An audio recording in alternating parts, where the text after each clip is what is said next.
whether we are or not. I just ate the fattest muffin ever. Okay. It was 430 calories. Why is it doing You didn't feel the need to say that until we started going live? this? Are we live? I can't tell. Live or not. I really hope we went live just as Larry said. I just ate the fattest muffin. Hello and welcome everyone to another episode of the TOPT call-in streams. This is the show where we get you guys to jump into our Discord voice channel and give us your hottest takes, spit your hottest theories, or just rant about One Piece or more than that. We're not just a One Piece podcast anymore. As you guys know, this is an offshoot from the regular Monday streams. We just struggled to get the calls so much, we decided to make a dedicated show and stream for specifically calling in so that we can hear more from you guys. I know we get all your super chats. We'll get all the super chats and hit all of them today as well. But we did want to create a stream specifically for you guys to be able to call. And if you want to participate, you'll have to become a warlord or higher tiered member in the Discord. So essentially the link to that will be in the description of this video. It's also in the announcement that I made on the Discord. So if you guys want to participate, you'll have to be a warlord or higher on our Discord tier, or you'll have to donate, or somebody will have to donate you in on YouTube. Any $5 super chat or gifted membership will be the equivalent of one caller to be able to participate in this. So if Discord isn't something that you guys can do consistently, that's fine. You can do a donation one time to become a caller. I see a special guest, this seems like, in the call waiting room. But yeah, these are a lot of fun for me. It sparked really some of our bigger theories in recent times with some of the questions and theories that you guys have posed for us. And I know Larry enjoys this. I know he's not probably going to get on camera today. He's typically doing some editing for the pod himself, but I know we're joined by Larry and our staffer Shanktum. I said staffer mod Shanktum. So Larry, Shanktum, say what's up to the people, man. We're going to get into this soon. What's up, everybody?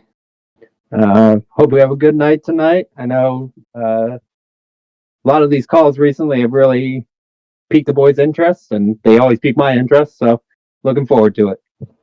Yeah, man. Larry, you want to say something to the people before we get started here? Thank you all for being here. No chapter 1170 spoilers. Yes. If there are any. I gotta change that. Yeah, and other than that, just looking for a good call-in stream. So yeah, can't wait to hear from all of you.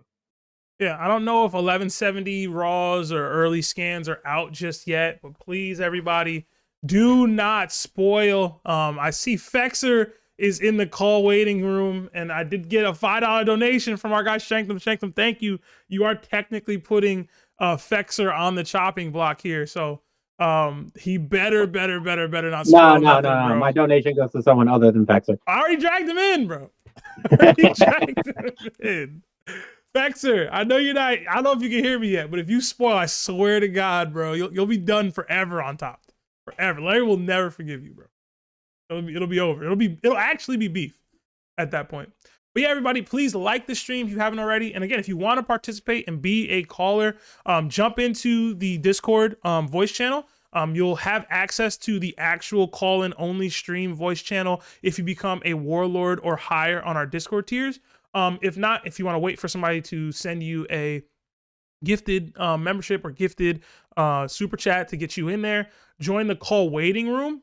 Sometimes people are really generous with their time, like, and their money, like Shanktum just was, to get somebody in here. It could be you. So yeah, I did want to say what's up to chat. We got a bunch of people in here. Like the stream if you haven't already. I see like 39 people in here, but only a couple likes. Hit that like button. It does help with the YouTube algorithm. I do have a hard stop today at like 8:30 or so. So we'll try to get as many calls in before then. But yeah, I'm looking forward to this. I see Up One Chris is here. I see MF Beard, Deku Mighty, DJH 1194, Mr. Aura, Type Vontae. I see Shanktum's in here. What up, Shanktum? Fexer's in here. Yeah, I mean, again, guys, like the stream. It does help with the YouTube algorithm. And Shanktum, thank you so much. It says $5. Get them takes off. Hashtag call donation. Thank you, Shank. Appreciate you, bro. All right. Yeah, let's get to it. Let's I think I saw Reggie J. Roanoa J was the first person in here. So let's get Reggie in here first. Reggie, you there?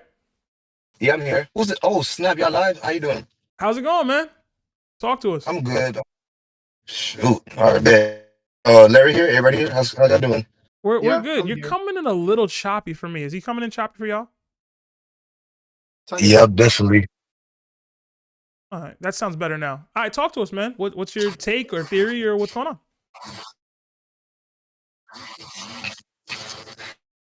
Yeah. All right, you're getting worse now. Hold on. Thing. You hear me now? Talk again. Mic check 1 2 1 2. All right, that's better. All right, here we go. Yeah, I brought up Itachi yesterday because it was between him and Arrow. I forgot the other character. It was worse. And then you know what I'm saying? Larry's not with it. You know what I'm saying? Larry's not with it. But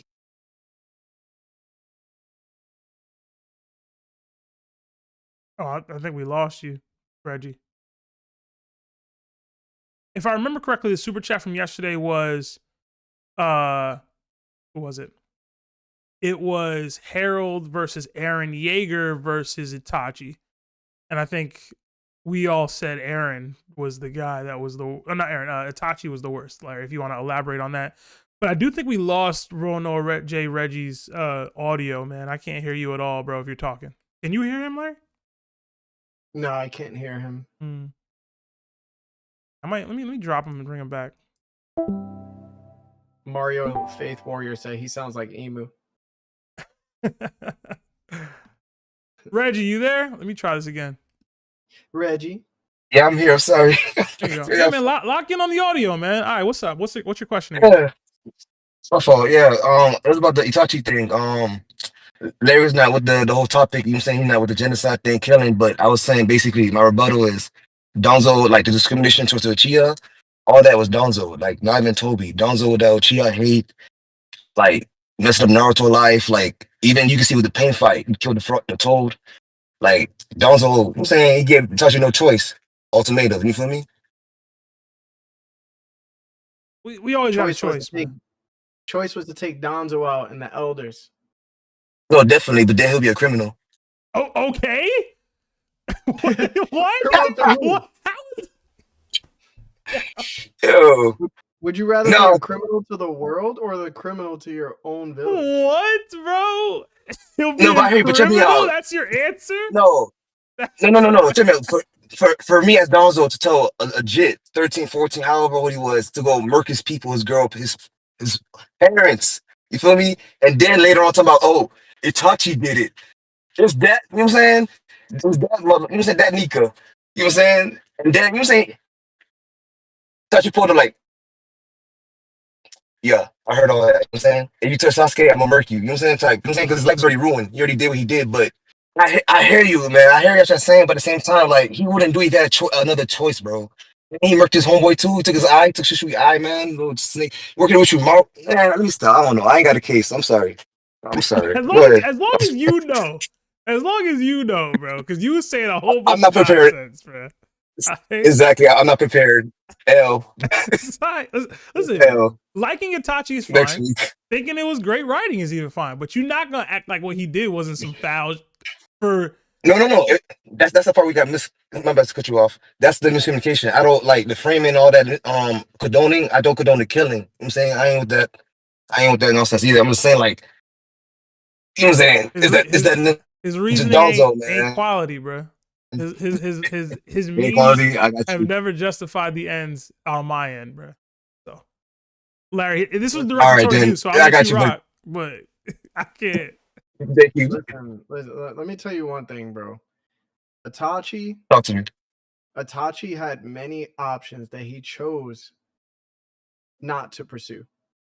He could have easily asked the other Dojutsu clan that was literally serving as institutional slavery, which was the Hyuga clan, who cowered in fear because of the Konoha clans banding together. And they served Konoha the way that they did, and the Uchiha did not want to do that at all. They realized it, and they had the ability to contact all the other clans that were being suppressed, and he didn't. Now, I get it. You didn't want to cause the village to destroy itself. But listen, I'm never going to destroy my family for the world. Right. At all. That's just what it's going to be, in my opinion. It's not going to happen. So I don't care, bro. Itachi would have been in the house and not in the fields. And that was clear. I respect it. I respect it. I got another thing though, but I respect it. I love my family too, bro. But yeah, Zoro, bro. Oh, so that's it, my bad. Yeah, I took too long. The other Tuesday. Yeah, boys, take care. All right, All man. right, thank you, brother. Have a good night and happy holidays, bro. No problem. Thank you. Yeah, have a good Same to holiday. y'all. And Reggie, Appreciate it. Have a good watching. thank you so much, man. You've been donating crazy recently, man. We really appreciate it, bro. I want you to know that. Yeah, bro. Thank you. No, of course, all love, man. Keep on supporting. No, of course, W. Support the chat. And listen, if y'all gonna roast the cast, keep it chill, man. Y'all be trying to, let them roast each other like that, man. Like, God dang. Man. Low key, the twins kind of needed it. Yo, they needed it, bro. They needed it, low key. I hear you. Me and But Larry like, it should be a limit. Me and Larry get flamed from chat all the time. We got thick skin. They gotta have thick skin too, man. All right, you get on the live and you spit that nonsense. That's what you gonna get, bro. All right. You're right. Conqueror talk. You're right. Yo, I'm gonna stop wasting time. You guys got it. You're right. have a good one, bro. I love y'all, man. Appreciate it. All right, see you, bro. Oh man. That's so funny. Yo, Twins was getting. Man, Itachi really is crazy, man. Imagine your boss walking in your office and being like, "Hey, man, tonight I need you to clip your whole family." Like, bro, it's insane. It's absolutely insane. And they tried to justify Itachi's decision making. Like, no, bro. I genuinely believe. How do I say this? I genuinely believe that it wasn't Kishimoto's original game plan to make Itachi a sympathetic character. I think he pivoted to that. No. I think that was always the goal, bro. Yeah. He needed No, there was always something up with it, because like, why didn't, like, he could have been so much more destructive when he went to Konoha. Hey, man. Listen, the one thing that really is phenomenal about Kishimoto's writing is that from the rip, he already had Naruto trying to find out how to overcome hate within the world, because hate ultimately fueled the ninja society taking revenge on one another, and it just never stopped. So he wanted to stop the cycle. Sasuke needed the ability to divulge into that hate full throttle, and then Naruto had to beat the hell out of him in order to overcome the same hate that the world was facing. So Sasuke was the representative of that, and Sasuke needed something to hate, which would be Itachi eventually becoming this character that actually wasn't who the village said he was. Like, he needed to be that. So that was always the goal, bro. Always. Okay. See, if we want to talk about somebody who might have been right, Sasuke might have been right. Yo, a lot of people don't realize it. Yo, Sasuke was valid for how he was feeling, bro. Not even how he was feeling. Like, what he wanted to do and what Naruto wanted to do both would have led to a peaceful world. Like, you could disagree with whether Sasuke is doing the right thing, but like, if he accomplished what he wanted to accomplish, the world would be as peaceful as it is right now. Low key, Kuma's a better Itachi than Itachi and Naruto, bro. Straight up. I ain't mad at that. I ain't mad at that at all. I ain't mad at that one bit. We got a couple more super chats we got to read before we get into the next couple callers. We got 2 months at Nakama status from Dizzy BBL. It says, I think the two who will meet are Loki and Shirahoshi. So the two that will meet in the mural's text is, in Dizzy's mind, going to be Loki and Shirahoshi. You guys agree with that? So I'm confused as to like, so people keep coming up with theories for this person and that person will meet and saying it relates to the mural. But in the mural, all the figures in the mural have met before. You know what I'm saying? Seemingly. Well, no, because a big part of the mural says like they never saw each other again. You know, I mean, each world ends with like they never saw each other again, implying that they did meet each other before that. So, well, I agree with that. My secondary question would be, it's possible that this super chat wasn't about the mural per se, and it was about Oda's so-and-so will meet each other in the jump. No, that's what I'm saying. That's what I thought it was too. But a lot of people are taking that and applying it to the mural, and I just don't see the logic to that because those people did have met each other in the past. Okay, this is why we got you on here, Shank. Larry, thoughts? Maybe. I don't think so though. Okay. Mike, I see you in here, bro. What's going on, Mike? What's good, man? I'm late. I came in late too. I was like, oh no, we're talking about the mural now. Good, man. It's good. Good to have you in here. Shankham's right though, because they would have already they would have had to have met before somewhere. And then they said they never I met have again. my theory for this person, that person will meet. Like the list of people in this story that have never met each other that are prominent is not super long. So I got to my first thought is Luffy and Dragon. See, I ain't even gonna lie. I always took it like if it was like I guess they have met though, technically. I don't know. Then you're kind of splitting hairs. I took it like how like the Sea Kings was over there talking about how like eventually, you know how like they were all talking and Odin and Roger kind of heard in on that. I always took it like they would meet again, as in like how like Shirahoshi kind of like met like Luffy, like them meeting again would be like that's part of the mural coming true. That's just how I took it. Okay. Maybe I was like too direct with it. We gonna see. All right. We got another $5 from the Diamond Life. It says, "This is my entry to the call-in stream." All right, Diamond, we got you. We got you locked in. I know I dragged you up, so welcome. We'll get to you soon. We got another 5 from Reggie J, who was just in here. It says, "Imagine if the Leaf never had problems, their Jonin squad would have been OP." If they never had problems, a lot of them don't become overpowered because they don't have to step up. Like, I think a part of them becoming elite was them needing to, but maybe that's just my thought process on like how the ninja world was structured at the time. Like Kakashi became that guy because he needed to be that guy. The Sannin weren't there anymore. Third Hokage was old. The fourth Hokage passed away. Like, he needed to step up and become a much larger figure in the world, right? Like, so did Guy. I just don't know. I don't know. I mean, it's nice to think about, but is that the reality? Right? Like, are you gonna have 20 top tiers in one village like that? I mean, I guess you can. The Leaf Village wouldn't be the first time for them, I suppose, but I don't know. I just don't think they would evolve to that if all these people are just cool with one another the whole time. I do think Jiraiya should have brought Pain and them boys back to the village with him, though. That would have been a nice little twist. I know Larry's gonna feel away, but I always thought they should have listened to Donzo. He was right. Donzo was right. Donzo was in no way right. Donzo was right is insane, Mike. What?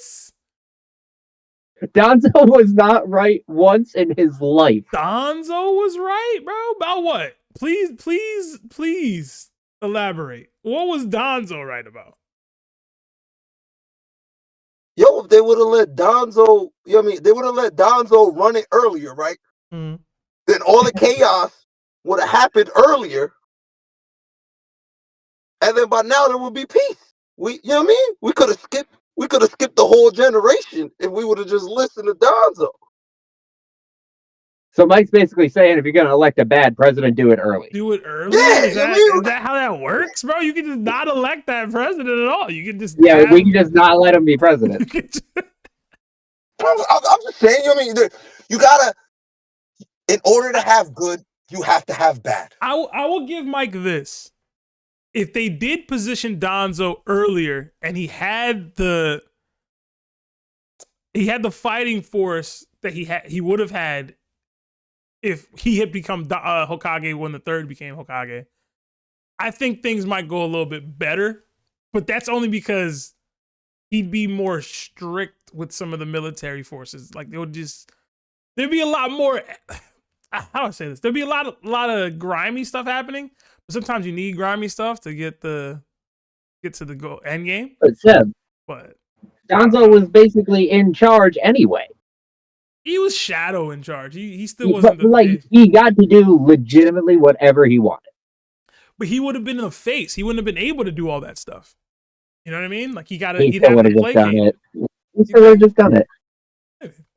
No, he's so clearly power hungry coded. Like the second he found out what Shisui's Mangekyo did, he wanted it. It didn't even matter that it would like help the village and all that stuff. Like he just wanted it because he was like, cool, if I have this, people are just gonna listen to me. I don't know. But isn't it a character trait of like a president or like a leader to be a little greedy though? Isn't that how that usually works in politics? Or am I tripping? I mean, that's true, and I guess I just don't fully believe that Donzo's actions are like we were talking about Itachi, right? Like I can question everything Itachi did and disagree with it, but I can't disagree that the motivation was to protect the village. I don't know that Donzo's motivation was to protect the village. Okay. I don't know if I can agree with that, but I mean, it is what it is. See, that's where I feel like that's where my point be though, because it's like I disagree with that because it's like I feel like his intentions were the village. That's what I'm saying. Everything might not have been good everywhere else, but it probably would have been good in the leaf. You know what I mean? Like to the super chat, it was about the leaf.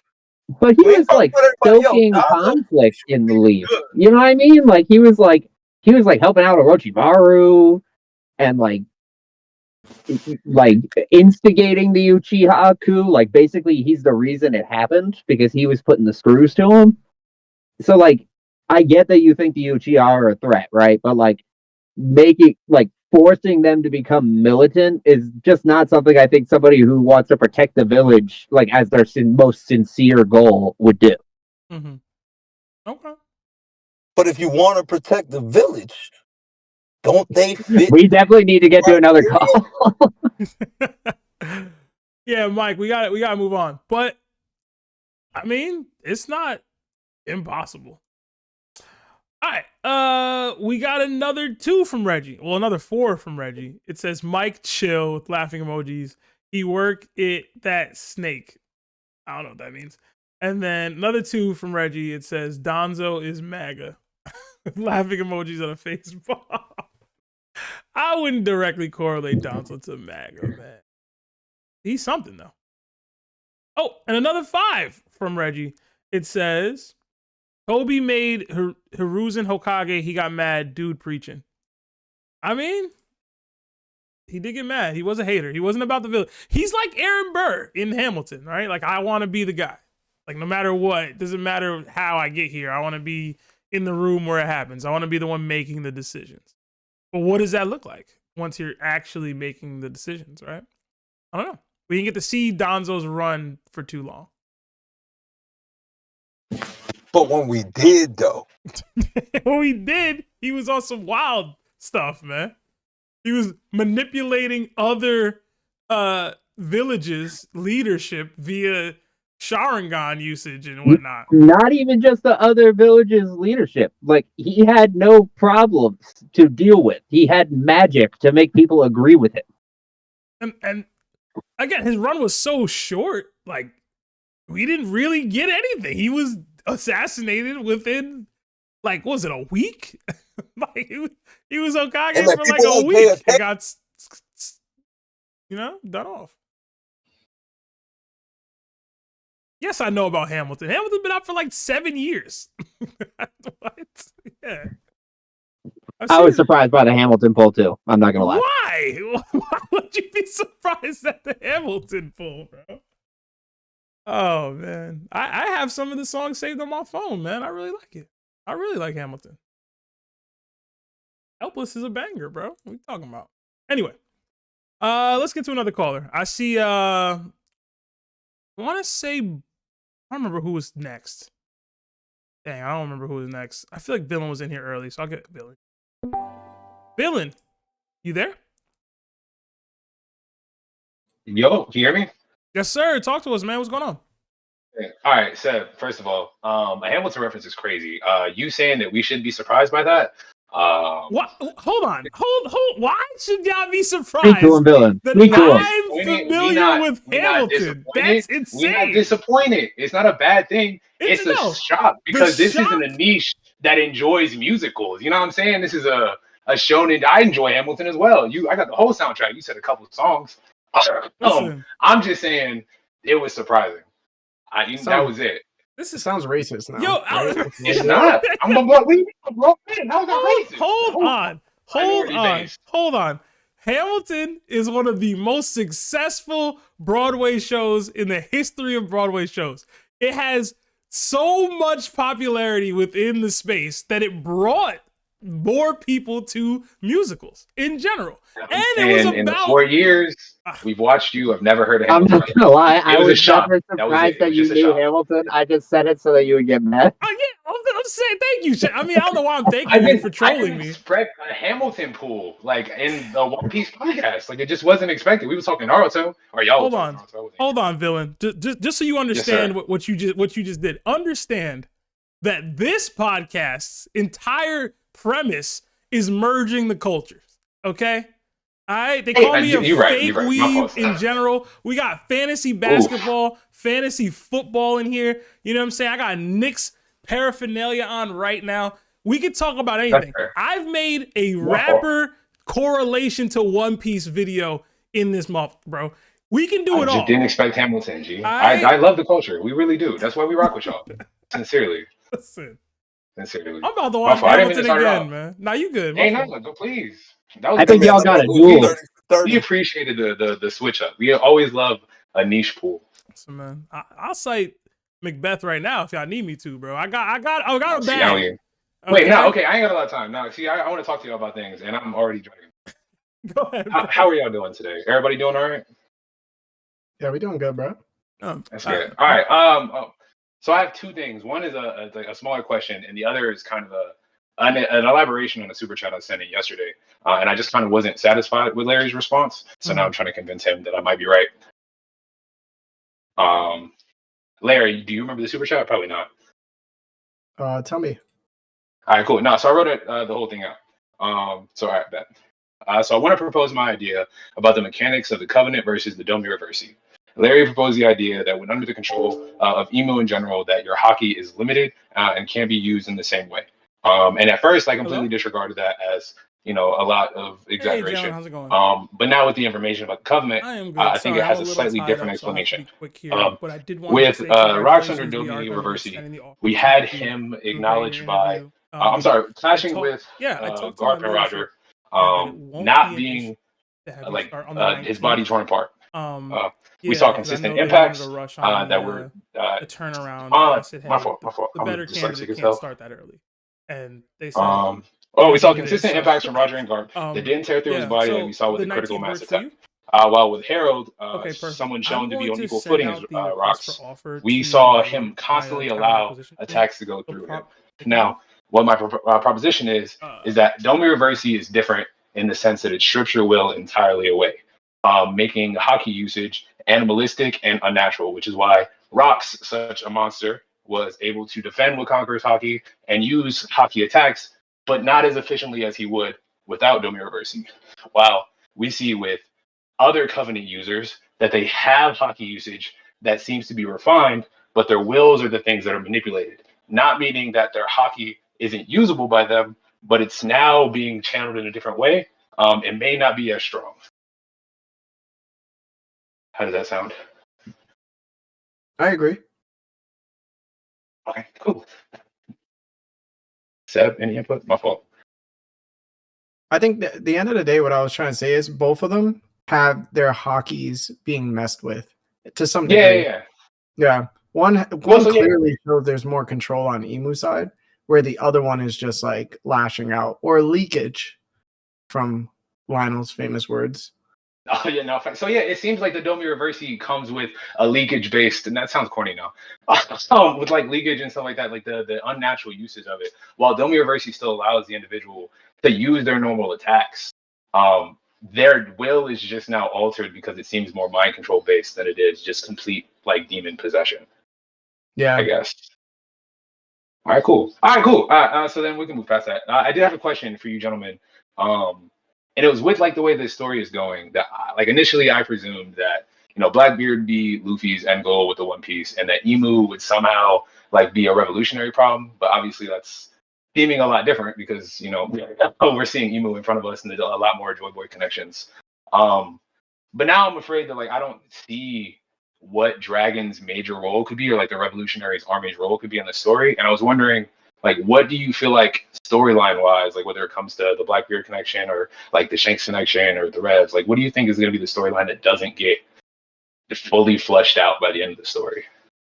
Or not maybe like fully fleshed out, but just doesn't get as much, detail as we thought it was going to. The first world.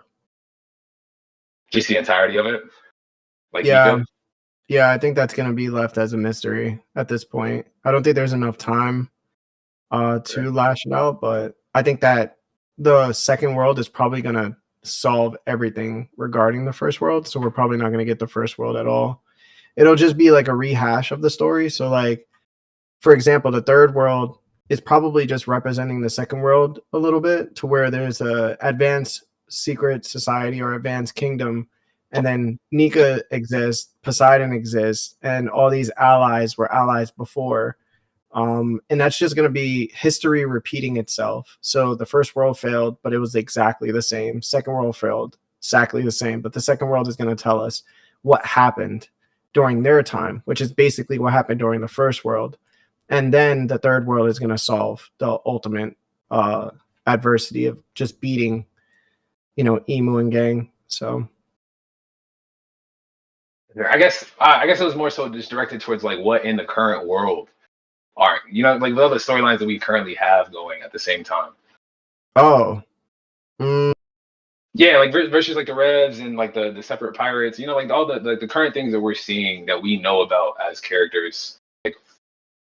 Like mine would be like I don't know where Dragon fits into the story anymore. I feel like no matter what happens to Dragon, I feel like it's not going to be satisfying enough because it seems like Emu is now a Luffy and Blackbeard victim, instead of being handled by the Revs. So now it just kind of feels underwhelming, and I don't really care about like a Nakainu Dragon face off. I think we're not going to get Weevil being confirmed to be Whitebeard's actual son. No, that's fair. I don't think we're going to get Crocodile and Ivankov's secret. I don't think we're going to get Luffy's mom being revealed either, which is going to be surprising. I would really like to get some more information on Vanderdecken's madness and what happened there. Oh, you have the Holy Knight theory, though. You're right. Yeah, but it's like, whatever. A big one that I think is not important, but I would like it just to be like in a little bubble. Who gave Roger his straw hat? Yeah, facts. There's a huge gap between him and Seth. What about you? My fault. I had to take a work call for a second there. I didn't get the first part of your question, but I heard the second part in regards to what story element that you think will not be fleshed out entirely. Larry hit some of the ones that I was going to go with.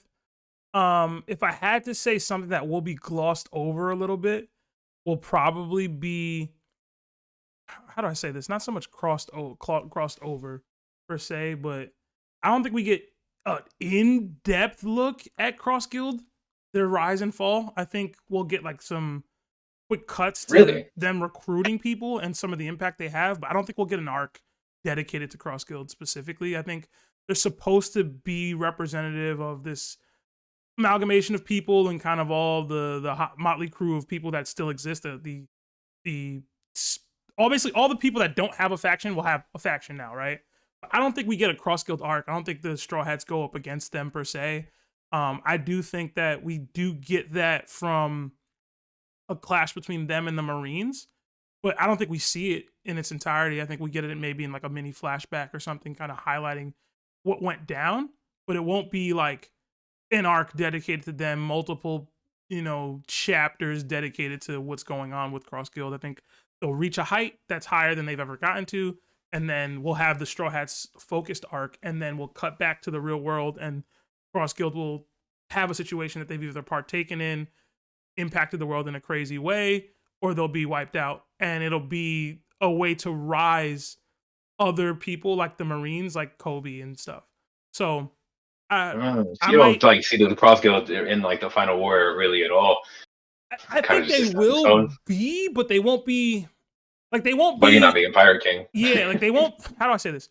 In the we're fighting for the world government, right? We're fighting for this thing. I think Cross Guild's already taken out there by that time, but I could be very wrong.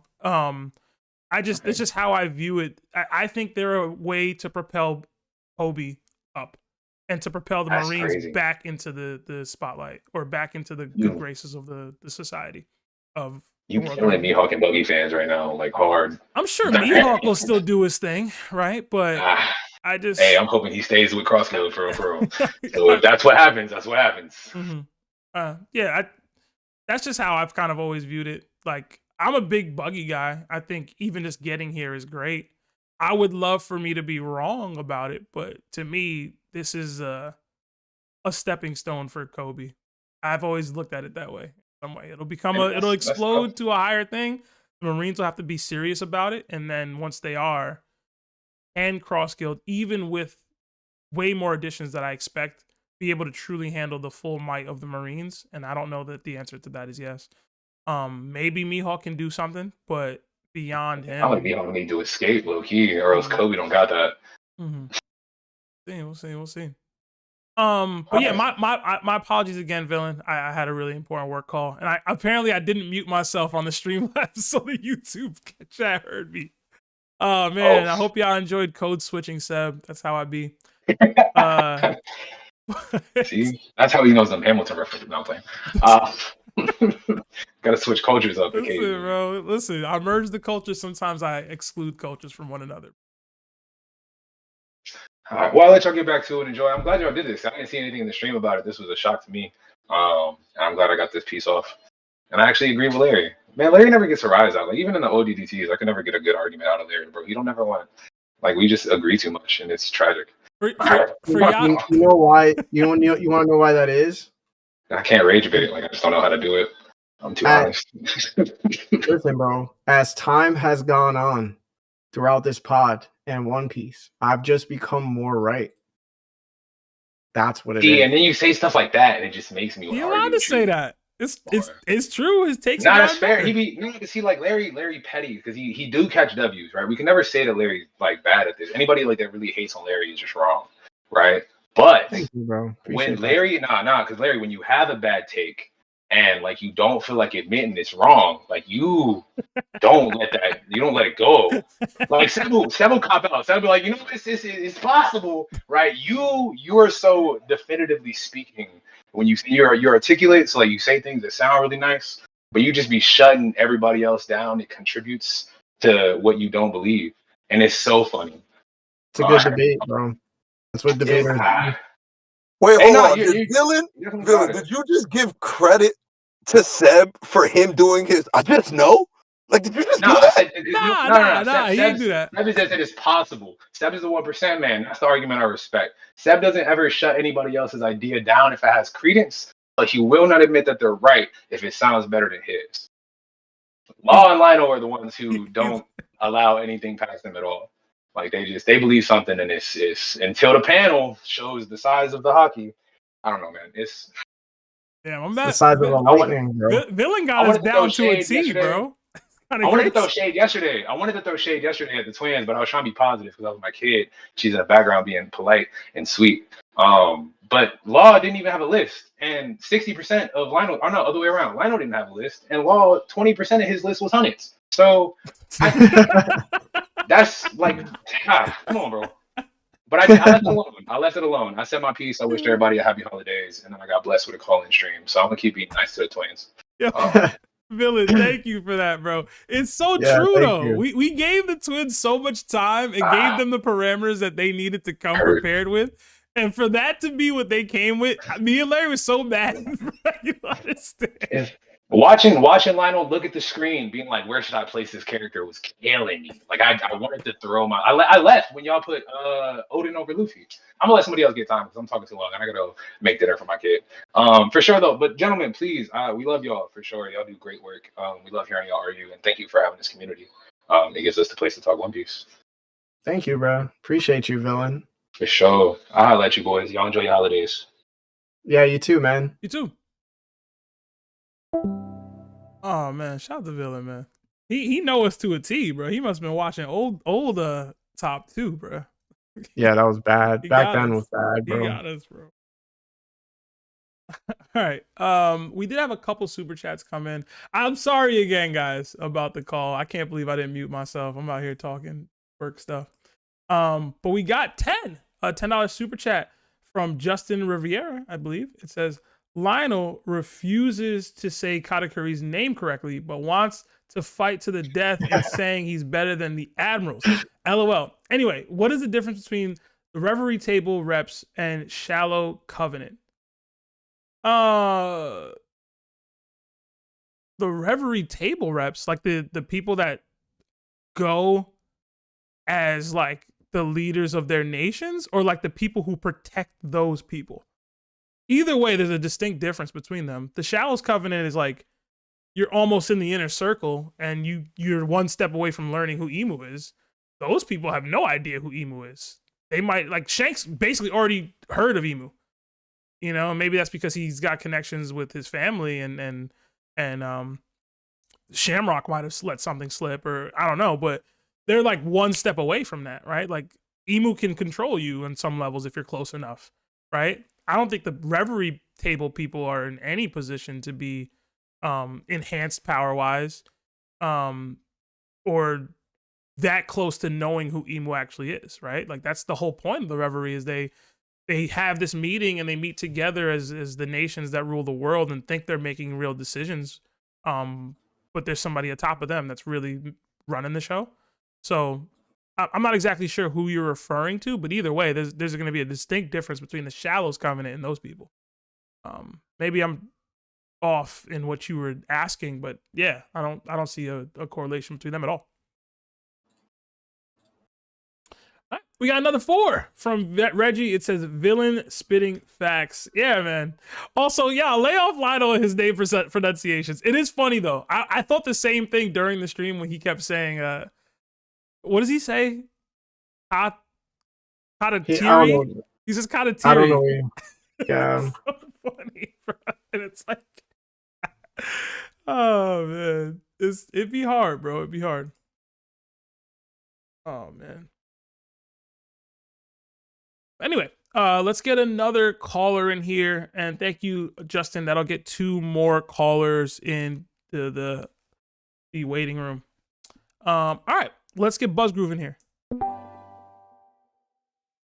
Buzz, you there? Hey. How's it going, man? Oh, you know, it goes.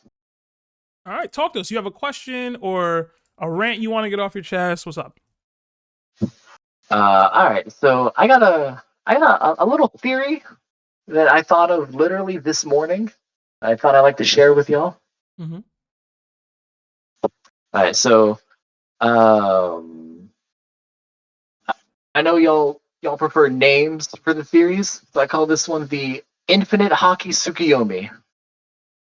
Okay. Mm-hmm. All right. Real quick, is Larry there? He's here. Yeah. All right. Larry, this is more directed for you. All right. Okay. So, when God Valley was happening and Rox was showing off and he was being dummy reverse feed, and you went on about how he's still weaker than he was in base form. I was like, geez, Larry, what are we doing? Why are we glazing so hard? Larry, what is wrong with you? How could that be? And I was like, all right, let's not judge, let's examine this. So I was going through God Valley, and if it is Rox's hockey that's on display when he's dummy reversing, it's not Emu's, it's not his Rox's hockey being boosted in any way. It's just his hockey with physical benefits. I think I made sense, at least for me. So here, I typed this out because I know you also like that. Sorry, it's gonna be a bit of a mouthful, so just give me a minute here. All right, real quick, am I coming in good? Do I sound all right? Yeah, we can hear you fine. All right, perfect. Okay, here we go. So we know that there's a quantitative amount of hockey that everyone has. We don't know what that total number is, but everyone has a limit, and that limit grows as you get stronger. As we've seen throughout Luffy's New World voyage, the more you use hockey, the less you'll have until you run out completely and have to wait for it to essentially recharge. Now, on God Valley, we only see Rox use Conqueror's Hockey one time in 1163 when he used Pandemonium against Emu, with other uses of it being inferred in 1162 when he was fighting Garling, that one bad Holy Knight chick, and the dummy Reversey Davies. He used Conqueror's Hockey one more time in 1164 when Emu started to dummy Reversey him, but is overpowered when Emu does it back. Now, what I find interesting about him in his dummy reversey form is that he uses Conqueror's coding in every on-panel attack. When he throws Kaido into the mountain, there's a Conqueror's Hockey impact. When he kicks Linlin, it's with Conqueror's Hockey on his leg, with an additional Conqueror's Hockey impact when she hits the mountain. He even uses it when he clashes with Newgate's Quake attack, which, side note, me personally, I think that Newgate used the Gura Gura on Emu and Rox because at that specific time in his life, the Gura had a stronger attack output than what he could do himself. Like, this is years before his prime. Like, he just hadn't surpassed that level yet. So I think when those two circumstances happened, he went with his strongest attack at that time, which was the Gura. But anyway,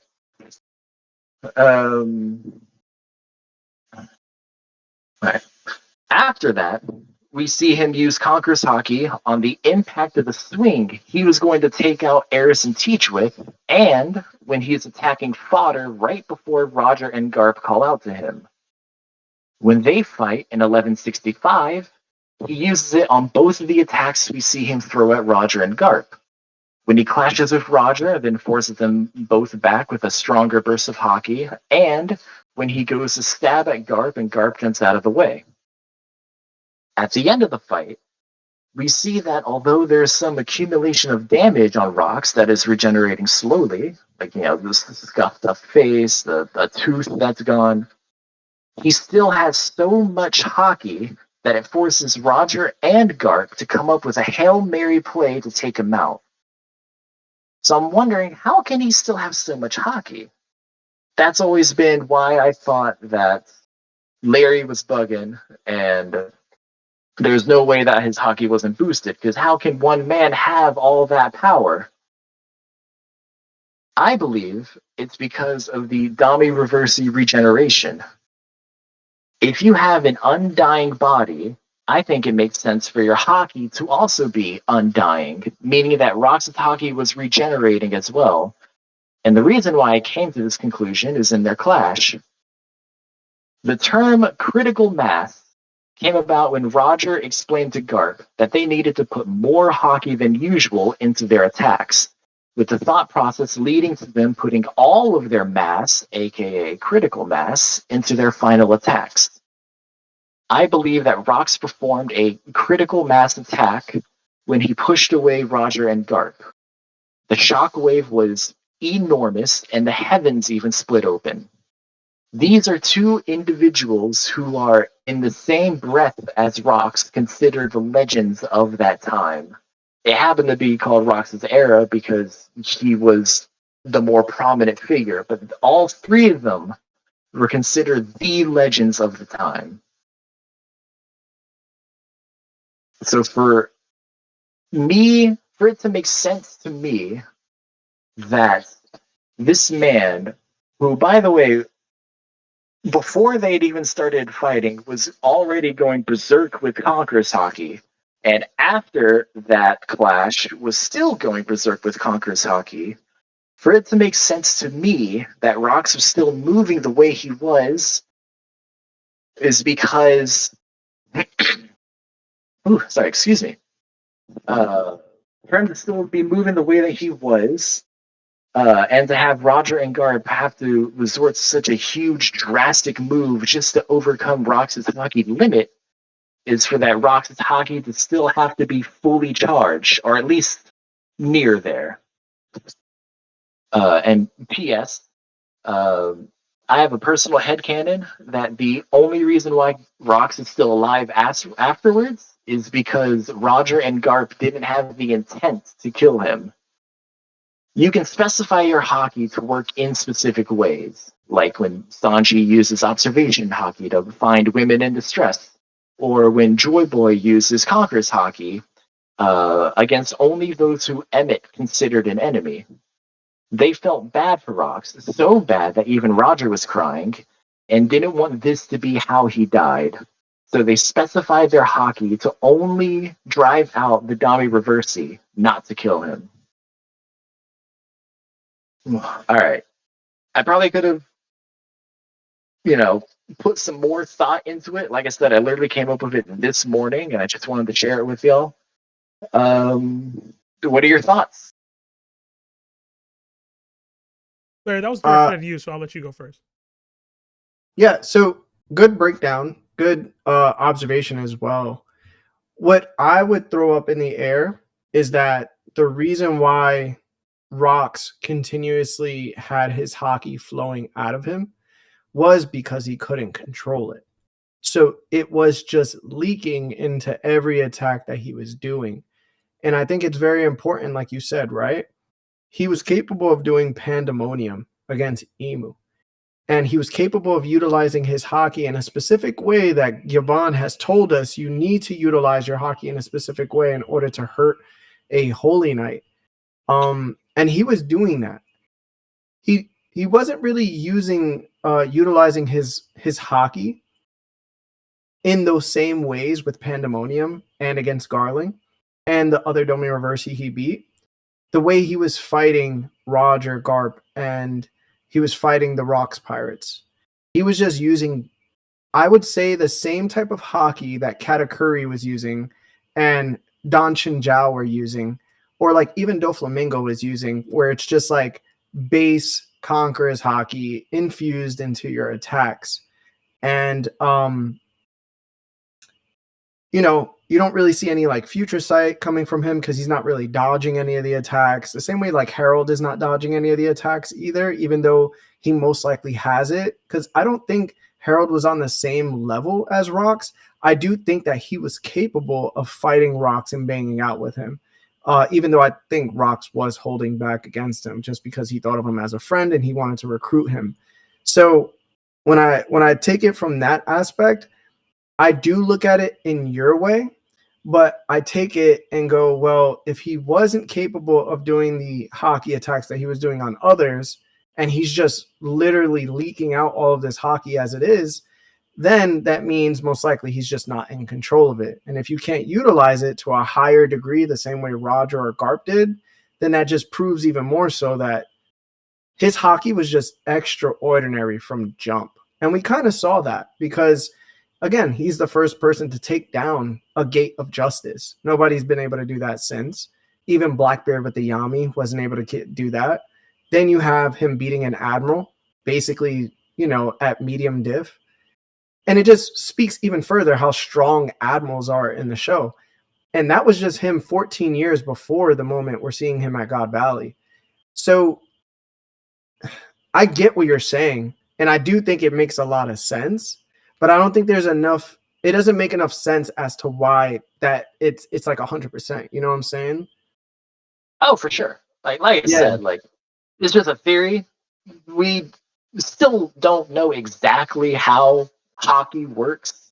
Oda has yet to give us like a very detailed, specific breakdown of this prominent power system that's been in play for half the story now. But to what you said about that, how he couldn't control his outputs. To me, I think that with all the attacks that he saw, it's because he couldn't control the output that so much output was coming out. And I think maybe not like consciously, maybe more like subconsciously, like it was more instinctual. I think that when they clashed, we do see him actively put more hockey into that attack. Like his arm, it blackens for the first time that we've ever seen.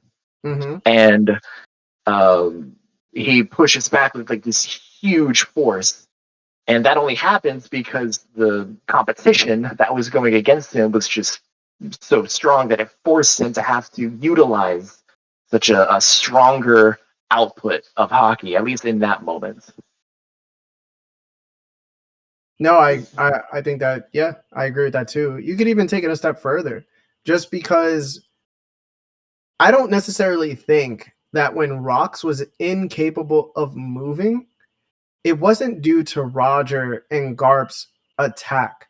I think that once he recovered his wounds after Domi Reversi was taken out by Roger and Garp, because I think that's what the hockey attacked. It attacked the Domi Reversi instead of himself. Right. I think Rox expended all the hockey he had, which made him incapable of moving, the same way Luffy was incapable of moving on Dressrosa after using too much Gear 4. And I think that's the reason why he couldn't move anymore. But it proves that because he couldn't control his hockey, it was constantly leaking out, and he was doing it in so many attacks and fighting for so long that's the reason why he just couldn't move after he was defeated. Maybe. That's pretty solid there too. I figured he couldn't move because Roger and Garp couldn't move because they just expended all of their hockey into that attack. But I figured that Rox couldn't get up because his body was already like pretty beaten, and the regeneration was taken away after the biggest attack on him. So I always figured that he just couldn't get up because his body was so beaten after. Because right before then we see that he's not regenerating as fast as he could be. Like, the face is bruised and a little bloody, and a tooth is missing. So there is some damage still on him right then. And then Roger and Garp hit him with their combined attack. Yeah. And it takes him out and takes away that regeneration. So his body is just forced to just lay there. That's what I thought. It could also be that the hockey leakage was just so much for so long. We don't know how long they were fighting. Our only indication of length is that it started raining at some point in the middle of their fight. Yeah. Well, I got a question to you guys saying that though. Like, since we always correlate, like, well, of course, conquerors to like will and hockey to will, and it's like my question after saying that is like, if you was Rox, would you really want to get up? Yeah. You know what I mean? Like, if you were Rox, would you want to actually get up? It depends on whether or not he actually thinks he took out wife and kid or not. Like, I don't know if he has knowledge of that. Well, at the end of it, he said that there was no way to escape because he was incapable of moving. So he was thinking about escaping. Yeah, as he comes to, he wonders, he's like, oh, has the curse worn off? And then he starts to wonder to himself, will I leave this island alive? So I do think that he does at least plan or like hope to get up and to find Eris and Teach. Because it is up in the air if he even knows what happened to them, if he thinks that he killed them, if he knows that Kuma came in and got them out of there. And they're the whole reason that he's there in the first place. So I'd assume that he'd want to get up to find what happened to them. Exactly. I did really like that last piece that you brought up when you mentioned that Garp and Roger's intent behind their critical mass attack was never to end Rox's life, right? Like, I really liked that element of it as to being maybe not the answer as to why Rox was still alive per se, but just the notion that the intent behind hockey is still relevant in attacks and what you're trying to accomplish with an attack should matter. I do think that sometimes gets lost in translation for people sometimes. So I kind of like that. It's kind of like that. Thank you. Yeah. So this is the thing I wanted to point out too. Go on there. So I'm trying to be objective as possible. I'm just really like I've just never seen nobody with his type of feats or what he's done before, like in the show. Right. Yeah. So it's like, if I were to ask you if Rox during Domi Reversi was able to send back his own critical mass Supreme King Hockey at Roger and Garp when they did theirs, do you think he would have overpowered them?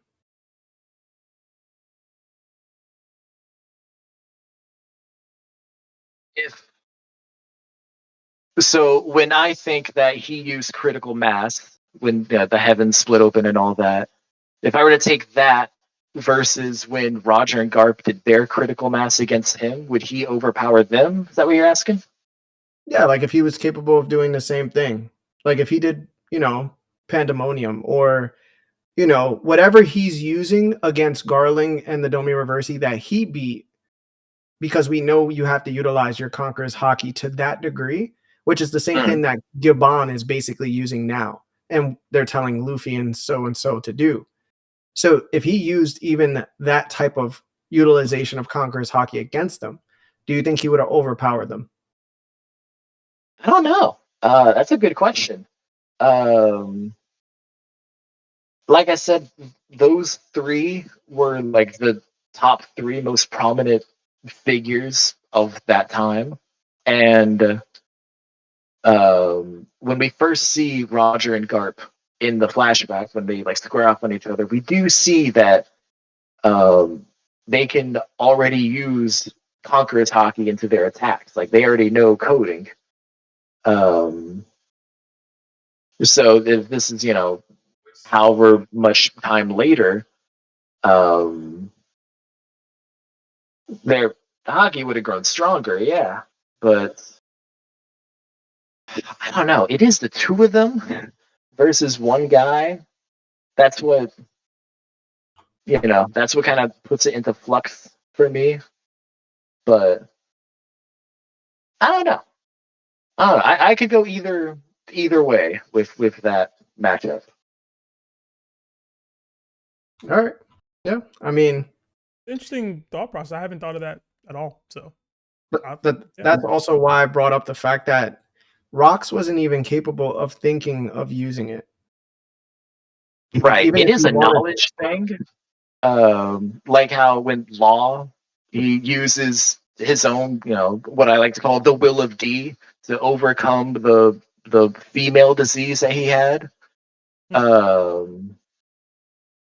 Like he wouldn't have been able to do that if he didn't see that that's what Hockey was capable of on his fight in Wano. I do think there are more people in the story who are capable of doing such a thing. They just need to know that that's a thing they can do. Like Luffy, for example. I think he already has the basics for how to do that down. We see that with Gear 4. He just puts all of his hockey into that state, but he uses it as armament hockey. That's why he can only use it for, however many minutes, and then he just like completely runs out and has to wait for 10 minutes. I think that's him applying more mass into that form so he can fight at a much stronger state. Once he starts to think like, oh, I can do that also with Conqueror's hockey, like how when he fought Kaido, and he was like, oh, I can also infuse Conqueror's hockey into my attacks. I think he'll be good to go. I think he just has to figure out that he can do that, but I think he already has the basics down for it.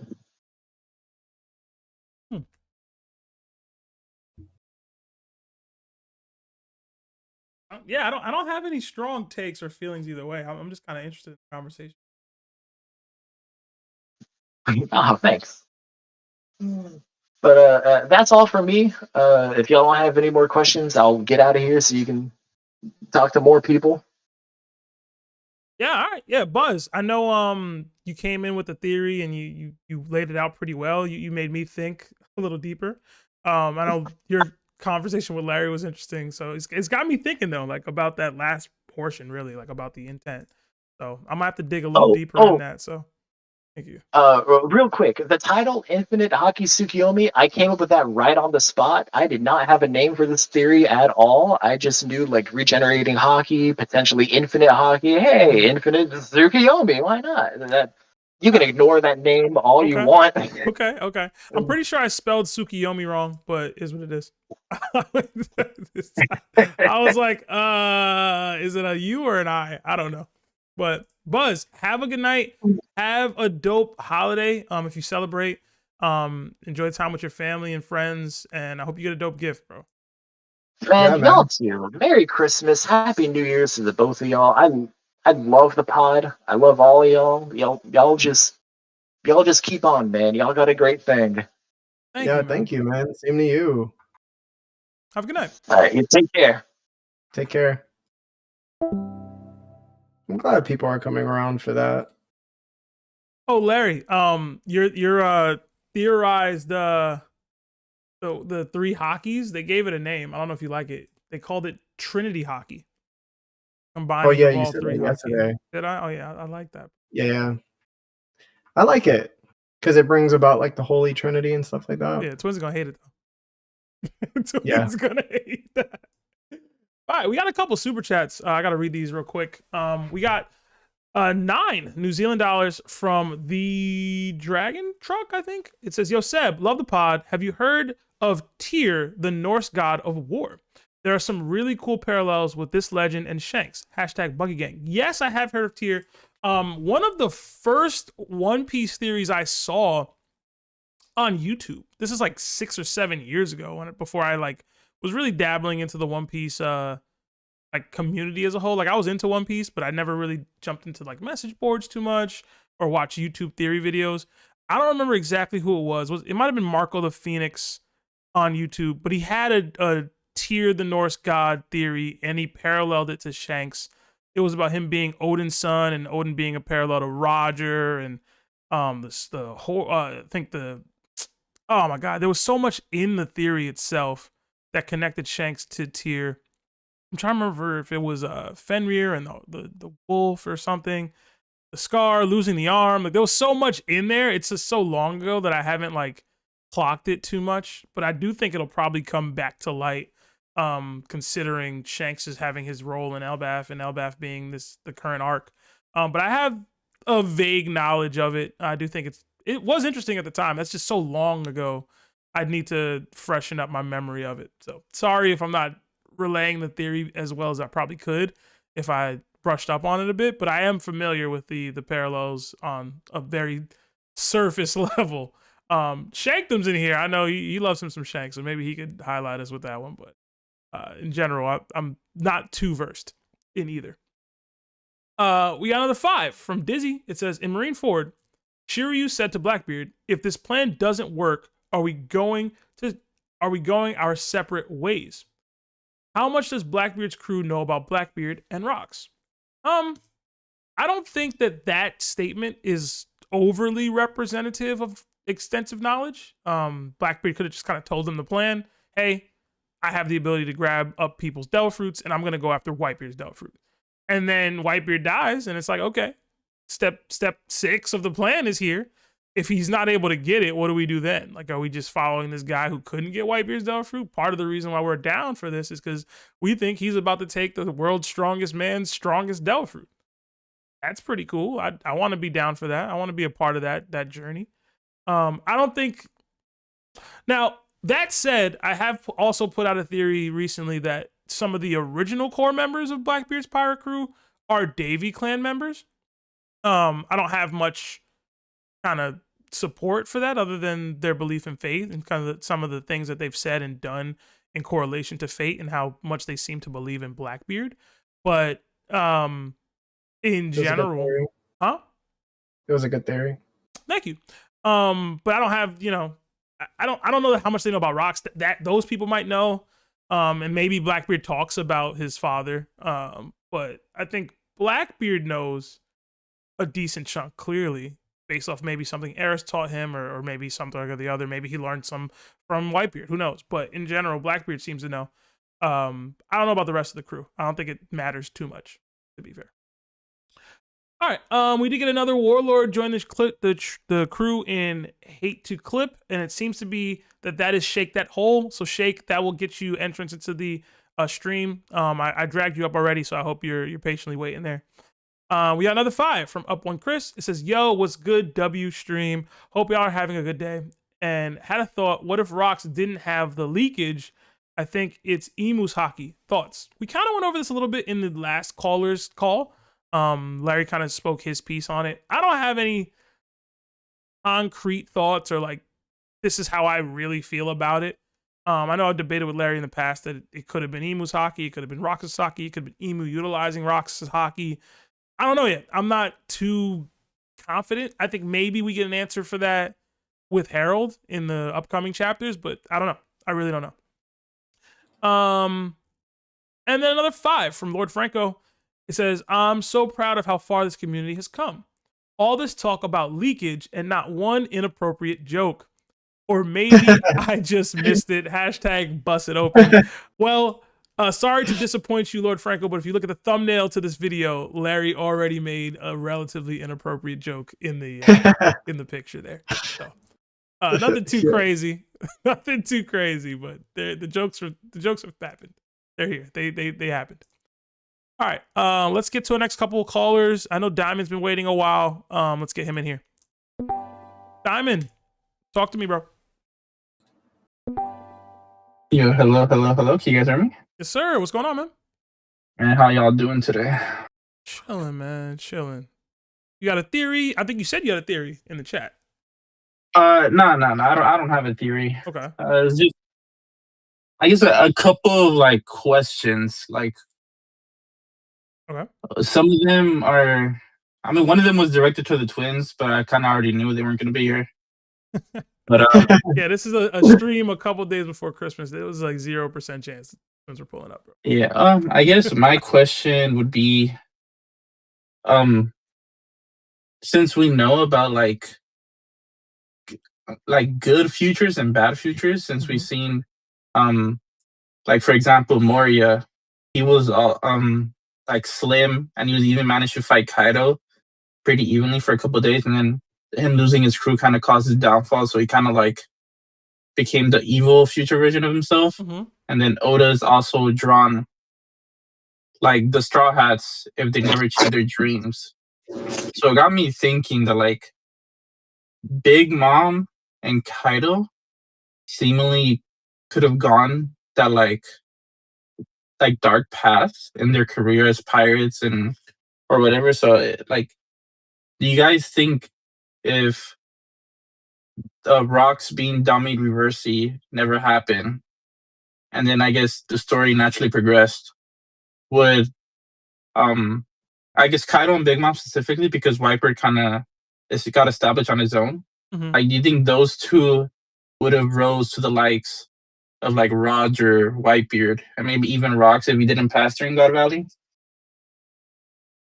Some people would argue they did anyway. Now the question of their futures per se, it actually came up before. We talked about this on stream. If Rocks didn't get Dami Reversied, if they survived God Valley, would Kaido and Big Mom have had positive futures or futures that didn't turn out so negative for them? And it's very possible, you know, that the Rocks Pirates kind of go on to become the kings of the pirate. You know what I mean? Like some sort of different future where like they beat out Roger for Pirate King and they go to Raftel and they get to overtake the world government and what that looks like for them. They're not dominating the world in the same light, right? Or dominating the pirate world in the same light in such a negative fashion. The question becomes really, in my opinion, maybe not so much for Big Mom and Kaido, what do they look like in Rox's future? So say Rox is able to accomplish his dream and overthrow the world, right? Take out Emu, become the king of the world. What does it look like for the rest of the crew from that point on? Because I don't think Whitebeard wants to be king of the world. I don't think he doesn't care for that kind of a thing. And then Big Mom and Kaido, I think even before they met Rox, they did still have opportunistic or like goal-minded visions. Like Rox was just a means to an end to do that, and maybe they became close with him over time. But I still think Big Mom is Big Mom at the end of the day, right? Like she'd probably try to snake Rox in the end. Maybe she doesn't, but how does she view herself in Rox's world, right? Once he's king. Am I queen? And is she gonna let me rephrase. A large and basically the entire premise of Big Mom's character is gluttony, right? The greed, the need for more to satiate her hunger. Would she be content not being the king of the world if Rox is now king? What does that look like for her? Would she be okay with that? A large portion of Kaido's story writing is about war and fighting and being the strongest. Is he going to be comfortable that just knowing and accepting that this other guy is just stronger than him, no matter what he does? Would he buck back? Would he pull a bullet and just try to fight Rox over time? Like, what does that look like for him? So, to me, you got to answer those questions before you get into what their futures look like if the history had changed. I don't have the answer to those questions, but to me, I don't think Rox was, how do I say this? I don't think he was as impactful for their stories as I read it when the God Valley flashback stuff happened, because they seemed to kind of just mosey on to the next thing once he wasn't, even as he was still fighting in Dami Reversied. If I saw more impact on them emotionally in that moment, I might have had a different view here. But to me, I think they just went, oh man, I guess that happened. And then they kind of kept it moving. Whether it had a deep-seated impact on them or a subconscious impact or something that they don't talk about, you know what I mean? And see, clearly the Rocks Pirates don't talk about their history too much, but I don't know. I don't know that it made as big a lasting effect on them mentally that changed anything about who they ended up becoming. I think ultimately this is who they were going to be no matter what, and they would just have to figure out how to be these versions of themselves in Rox's future, and whether or not they do align with that or how they interact with him is the only thing that would change, really. I hope I made sense there, Diamond. I don't know if you have a thought process on this or not, Larry, but I hope that made sense. No, I get it. Mm-hmm. Yeah, I disagree wholeheartedly with Seb. As we've seen at the end, where Rox is Domi Reversied, all three of them are clearly upset, and they for once were willing to not run away and stand next to their captain, to the point where Big Mom even said, how could you do this to your own people? So for Big Mom, I think if Rox was still alive, he would have provided her the safety net that she's always needed, which was somebody that could control her and that hunger of hers. I think she looked at a great benefit in being with the Rocks Pirates, because that's probably the only time she wasn't allowed to wild out and be self-destructive. Whitebeard, he gets the family he always desired, and he definitely saw a brother in Rocks and the rest of his crew, as rambunctious as they were. And then you also have Kaido, who wanted that guidance, and he looked very much forward to testing his strength all the time. But I don't doubt in my mind that when he looked at Rocks and the way he went out, he made it like influenced him to become more violent towards the world. So I think if these people stayed together, they would have been weaker, but it's because of the fact that Rocks would have accomplished so much more. But in terms of Rocks even accomplishing his dream, that means he has to take out Emu anyway. So in this timeline, it would seem like they would be weaker, but I think they would actually be much, much stronger than they actually are. I think it would have been the healthy version of their future, for sure. Okay. They respected him at the end. Yeah, because like Big Mom, like I feel like this incident kind of like caused her to form a crew of just her family. Maybe that's why she had all those baby daddies, you know? Like Yeah. who else would you trust besides family? Because family is everything. Exactly. Yeah, even more so. I ain't even gonna trust might I ain't not gonna even lie, I be the agree word. with Larry. Okay. No, it's valid. It's a valid point. I think somebody put in the chat both good points. In general, maybe fundamentally change isn't the word I should have used, because they do seem to. If Big Mom's an example, or if Whitebeard's an example, we at the minimum them two, they've to what Diamond just said. Big Mom no longer has crewmates that aren't family, or at least tied by blood in that way. And then Whitebeard has actively made a comment like, hey, I was in a crew that was similar to that, and I don't want that. So at the minimum, there was some impact. I just don't know if they're gonna pirate too differently. I don't know. Maybe I gotta reread God Valley again. But so from my perspective too, it's like I always bring this up because it's a valid point and it gets overlooked so much. He gave them the option to leave the crew, and they didn't leave. So knowing that they're conquerors, they can choose and go somewhere else and lead however they choose to. Whitebeard had that, and he still chose to follow Rocks to God Valley. And then at the very end, Whitebeard leaves, and he doesn't say a word to anybody. He doesn't say bye to Roger. He doesn't do anything. He just escapes, and he escapes silently. Even when Rocks attacks him, I think he says like a sentence or two, and it's about him being a hindrance to Rox's goals. And that screamed pain. You know, you don't want to be a cousin or a brother, and then all of a sudden you're a hindrance to the person that you're starting to respect. And I think that's the focal point of where the Rocks Pirates were going to go forward or go backwards.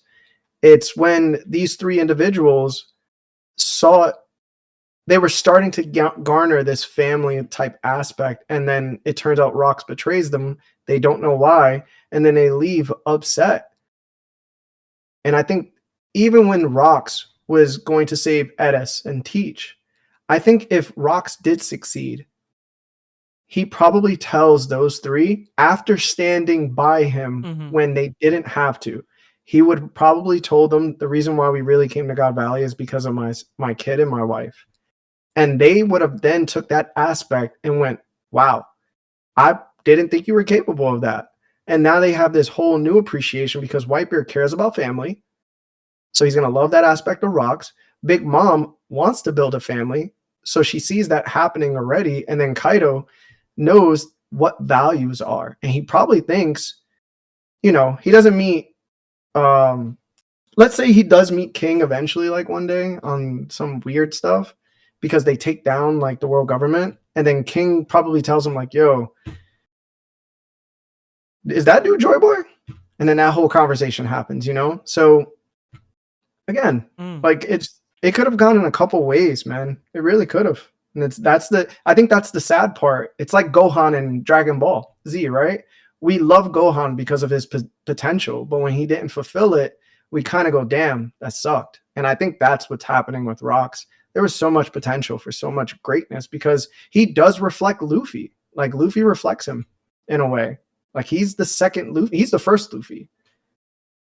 Yeah, I mean, I can't really disagree with a lot of that. I like what you said. I like that.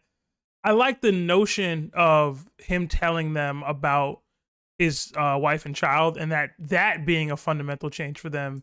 I do know it would have made that impact for Whitebeard for sure. Big Mom, I believe so, because she was already on some like, hey, like you have a kid, trolling him for it, and then Kaido. It's tough to say, but like you said, maybe he gets taught the values during this time because he's had such turmoil with trusting people and being sold. It's like, oh, this guy's willing to do all this even just for his wife and child. You know, I think that could work. I really do. I mean, it's tragic, and that's part of the story, the point of the story. But I liked all that. I ain't gonna lie. That was dope, Larry. Yeah. What if Rock's piece? I mean, I got Ace piece, you got Rock's piece, bro. We can make it happen. We can make it happen. But Diamond, thank you for that, bro. Yeah, no, I appreciate y'all letting me ask a question. Yeah, thank you, man. Yeah, man. Have a good night and have a happy holidays, because I assume we won't talk. But yeah, I hope everything's good with you and the fam. And to everyone in the chat and in this call.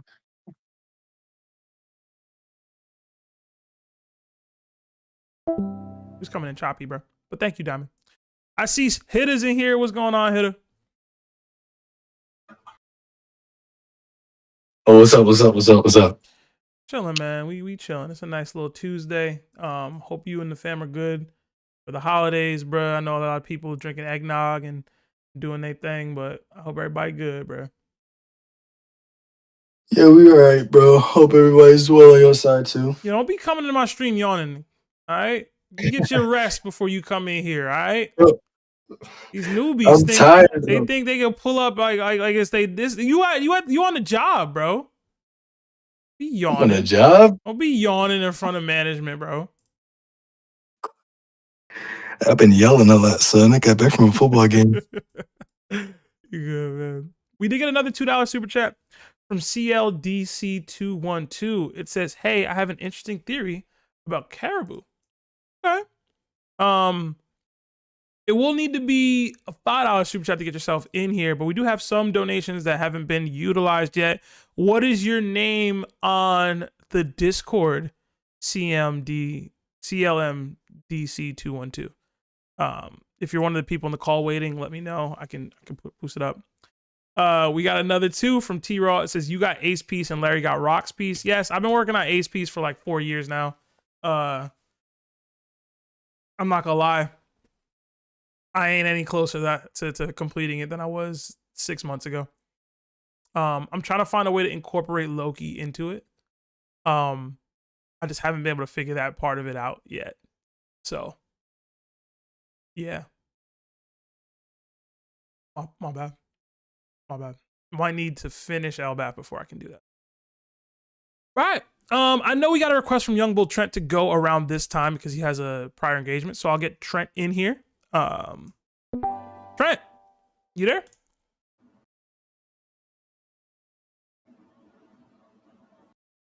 Trent going once? Yo.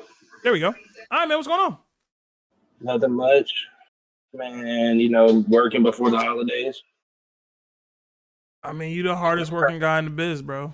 I know you selling work. You know what I mean? It's people. I don't know about all that, man. People need their bricks before Christmas time. So I feel you. But hold on, let me make y'all speaker.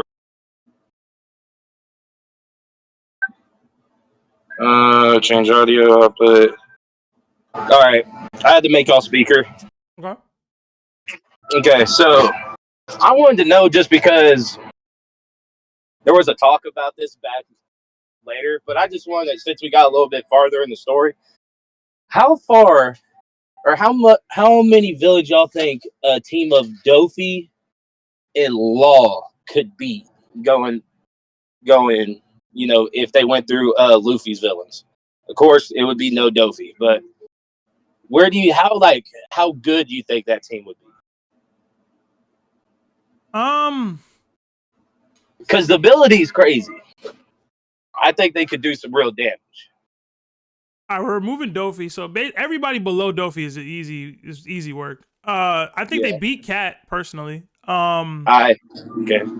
They're not beating Kaido, so it doesn't get farther than that.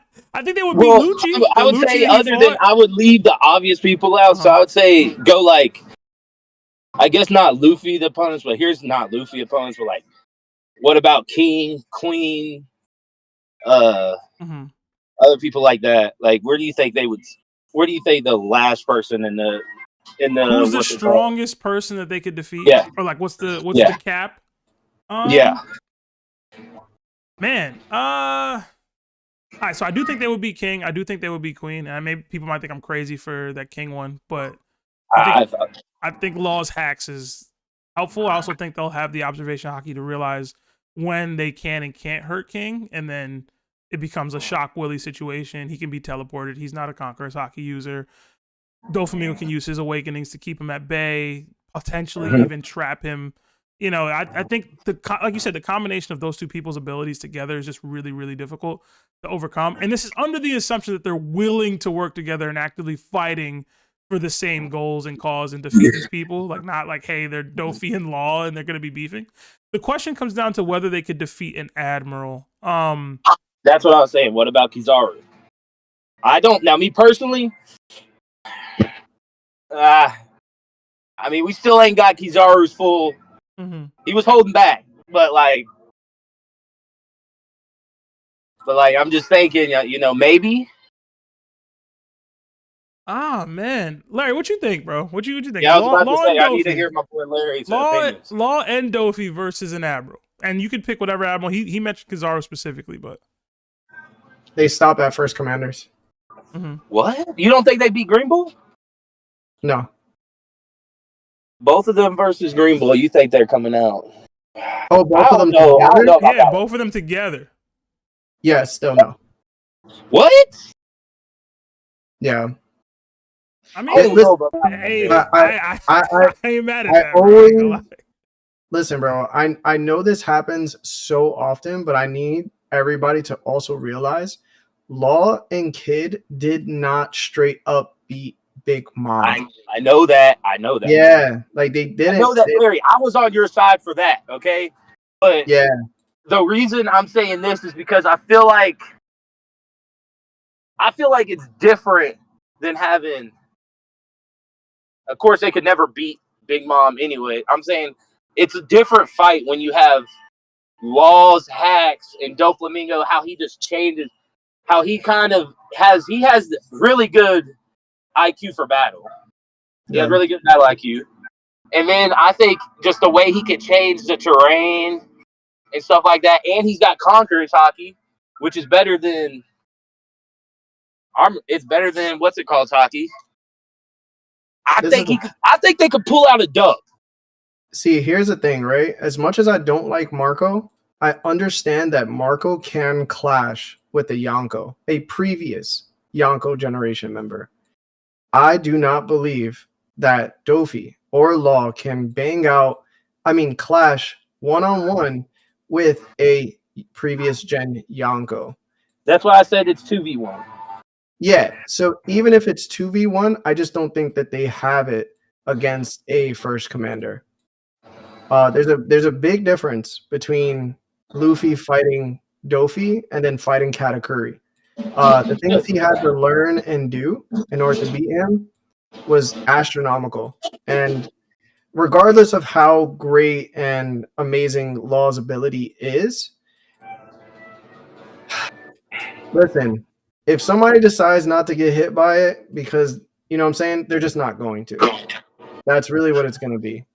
And King has, hockey. He like, you got to realize this too. In order to defeat King, Zoro had to conquer his hockey.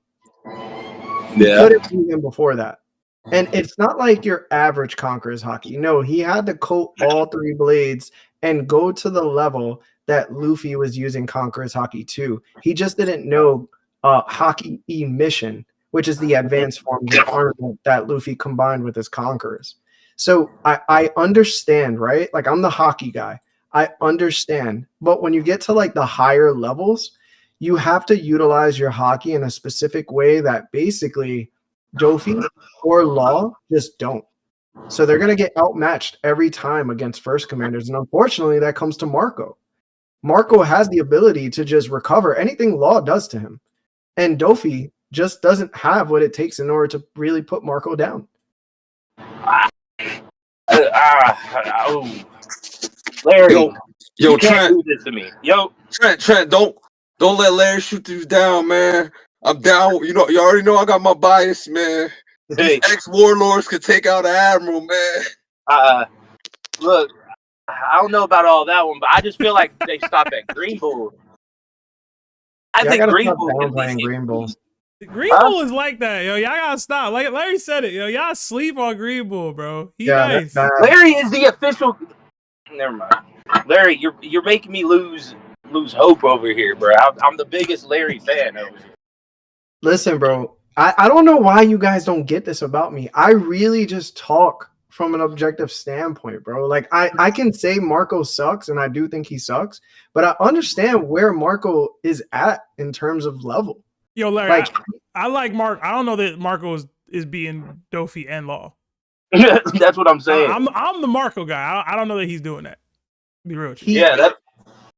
This is a man that literally clashed with Big Mom and also hemmed up Queen and King at the same time. Yo, he got to. Larry, he got to put Dofi and Law down though to win the fight. You know what I'm saying? Like, he clashed with Big Mom for a time. Yeah, he yoked up King and Queen. Yeah.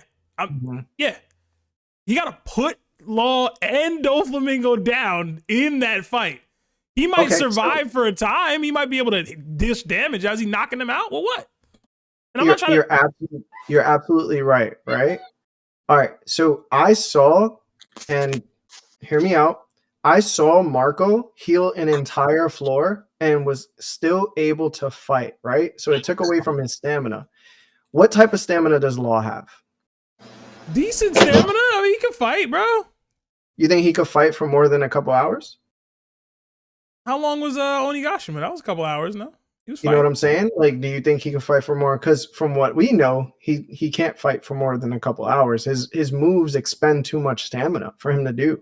The only way you're gonna truly like do real damage is if Dofi just goes in and does his thing. But how long is that gonna last? Because let's be honest, Marco probably has better observation hockey than Dofi. He should. Wait, but hold up though. No offense, Larry. Law and Dofi get the like chemistry boost though. Cause like technically Law knows everything about Dofi's abilities and stuff. So like, you know what I mean? If Law could somehow ring out Big Mom with Kid and their chem's not completely there, I feel like Law with Dofi, I feel like that teamwork boost could help them as an advantage. That's all I'm saying. Sure, bro. I'm just gonna heal from anything you do to me. Do you think Doflamingo can parasite Marco? No. No.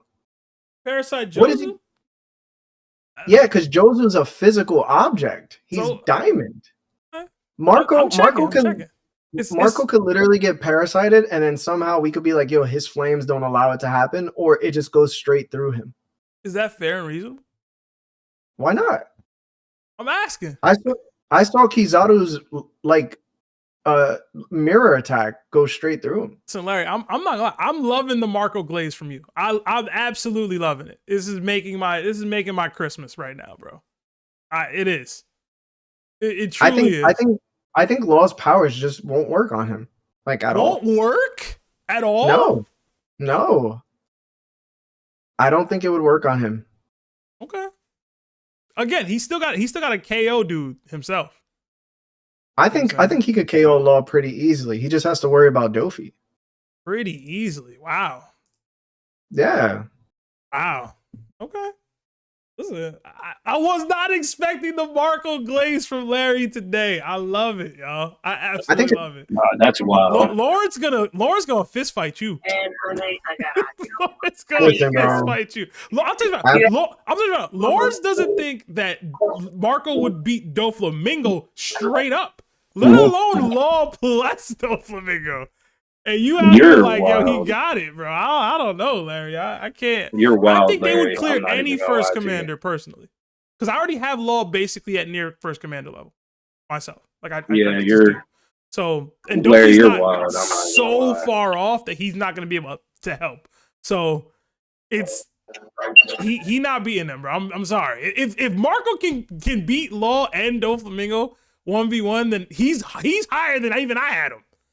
And I had Marco higher than most of y'all did. So I think this is where it comes into play, where like the Big Mom fight definitely takes effect, and also his clash with Blackbeard takes effect. Because if you have a high thought process about Blackbeard, even though you shouldn't at this point, which will be later, then you would understand that Law is significantly. I wouldn't say he's definitely significantly under an admiral, and he's near a first commander. He's just not beating one. That's the reason why I think Blackbeard struggles so greatly against Law too. It's because Law and them are around first commander level. He's just not beating them though. And that's why I think Blackbeard is also around that level. Larry, you're wild. I don't know about this one. I guess, but listen, I mean, I ain't Lawrence. Nah. What do you mean? No. Lawrence got, listen, if I was Lawrence got cat me in the cover. So. No, that was Lionel. Lawrence I don't think Lawrence said that. I don't think. But no, they both were in it. Were they? I thought it was Lionel, man. Oh. All right. Well, Trent, have a good night, man. And Merry Christmas, Happy Holidays to you and yours, man. You're always helping us out. You're always pulling up and joining these call-in streams and donating, bro. So thank you. Don't work too hard. I know you said you're at work right now and you're on break and all that, but yeah, man. All right, man. I'll see y'all later. Yeah. All right, see you, bro. Yeah, be making Trent depressed with shot responses. I'm out. Yo, talking about the breast, hit a left. He probably sad right now, bro. Yo, I forgot Hidda was in here.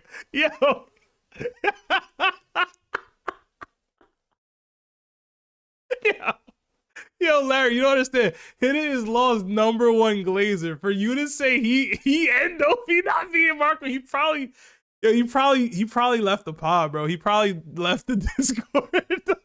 He probably gone. They just ruined this man's Christmas, man. He probably got a Law like pop or something for Christmas or a hoodie, and now he's gonna look at it and be like crying because of Larry. Yo, Hidda's sick right now. I know it. Oh my god, yo, Hidda, come back, bro. Come back. Come back. Larry, you gonna make people quit, man. He's staff member, bro. Oh man. I don't care, bro. I'm gonna tell you the truth. You would rather me lie to you? I'm not gonna lie. No, listen, man. I love Marco. He not being Law and Doflamingo, bro. He not like that, bro.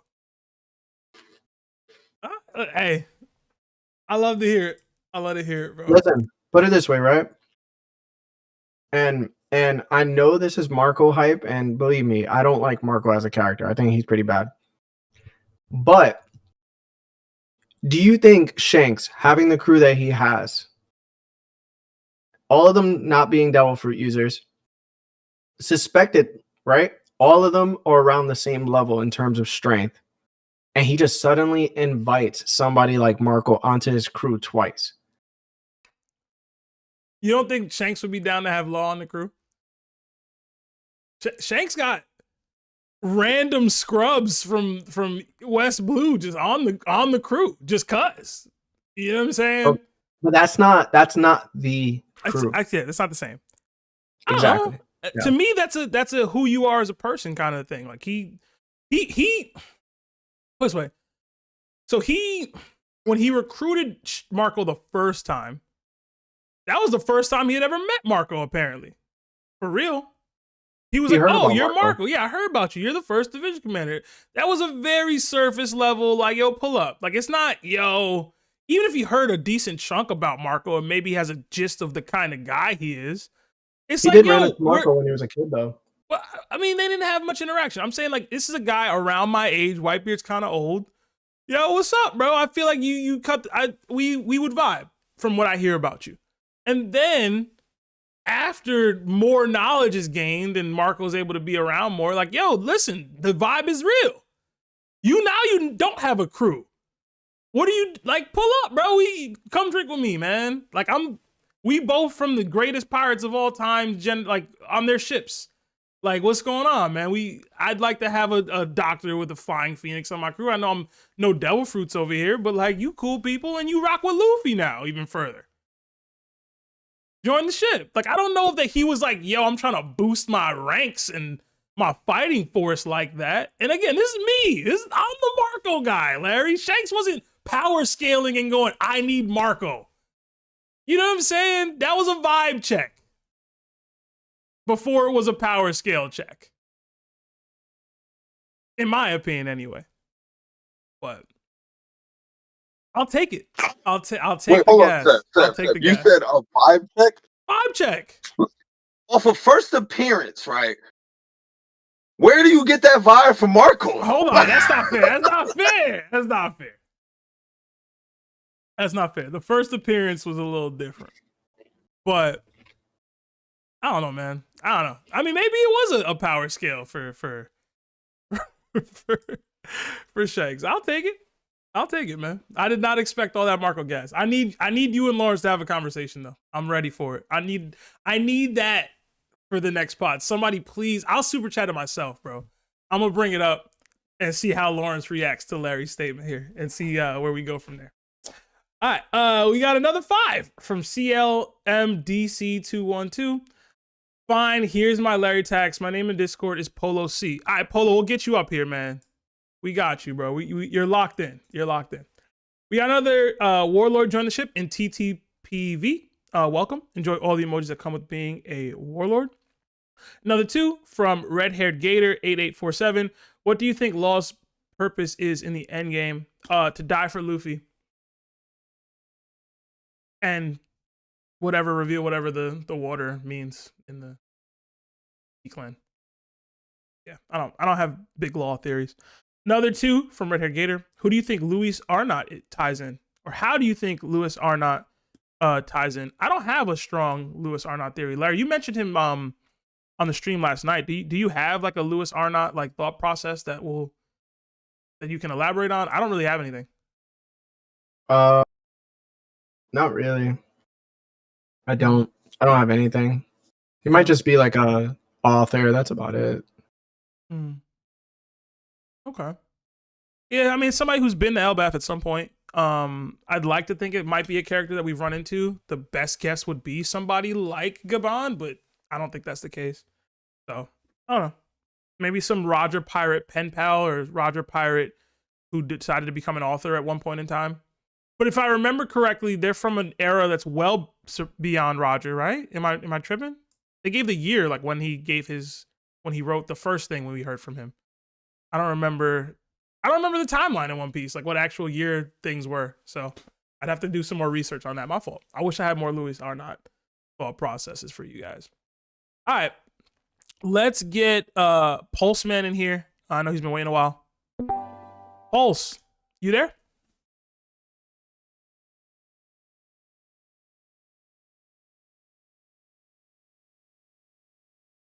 Hello? Hey, how's it going, man? I'm good. Good evening, all y'all. All right, man. What's up? I know you said you tuned into Larry's album, bro. You said it was good. Like, what's going on? I know you said you checked the mixtape out. Yes. Is Larry there? Here. Yo. All right. I have a question before I talk about it. So I know a while back you said that you just wanted to do a mixtape. What inspired you? Like, were you doing rap before? I only watched 8 Mile. You wanted to do it. Like, what drove you to do that? There was always a little rap that I felt like I could do. And I was in the mindset that whatever you think about, just do it. So I said, yo, this is one of the things I want to do. And I hit up my boy. Well, I hit up somebody that knew somebody, and we were never cool. We linked up, and then I told him my plans, and I said, I don't want to go no further. I just want to do this. And he said, all right. So I think like 2 weeks later after that, we set up a plan, and then we just went forward. Okay. All right. And Seb, how come you didn't go on the mic with him? Why you gotta leave Larry hanging? I wasn't asked to. Larry didn't ask me to. I was there come for on. like, I wasn't even there for any of the recording sessions. He kind of did all that. And then he had like, hey, this is what I've been working on. And I was at his crib back when he lived in a different spot. And he kind of just had like a listening party. And I was like, yo, this is fire, bro. I remember, I think the first track he played for me was the Erykah Badu one. And then I remember at the time he was messing with a girl, and one of the songs was, I don't want to say dedicated to her, but more about her. And he played that one for me too. And then like I listened to the whole thing. And so I was mad hype. I remember he had his cousin over who was really into Erykah Badu too. I remember he linked with one of our friends from high school and they got on a track together. I think it's the Mary Jane one. I was like hyped about that just because like I know they hadn't talked in a while. I don't know. I'm just flashing back to some of the thought processes around that time, but I've never been like I tried to rap really, really, really young and it wasn't for me. No. Yeah, I've always had I don't want to say a way with words per se, but never in a rap sense. More poetry, more like short fictional stories maybe, but never rap. I've always liked rap and hip hop, but I've never really pursued rap as a thing. I always thought like I didn't. Alright, so full transparency, I did try to rap when I was really young, and then I realized I was just lying a lot in my raps, and I was like, this isn't like I'm not living this life. Like that's not you. Yeah, and I was like, that's not who I want to be. So I just kind of stopped, and I got called out for it by my oldest brother. And he was like, "Bro, what is that? What are you doing?" So I just kind of stopped. To be honest, I was like 12, 11. I don't know. Yeah. Okay. Man, because you could have been Larry's proof, you know.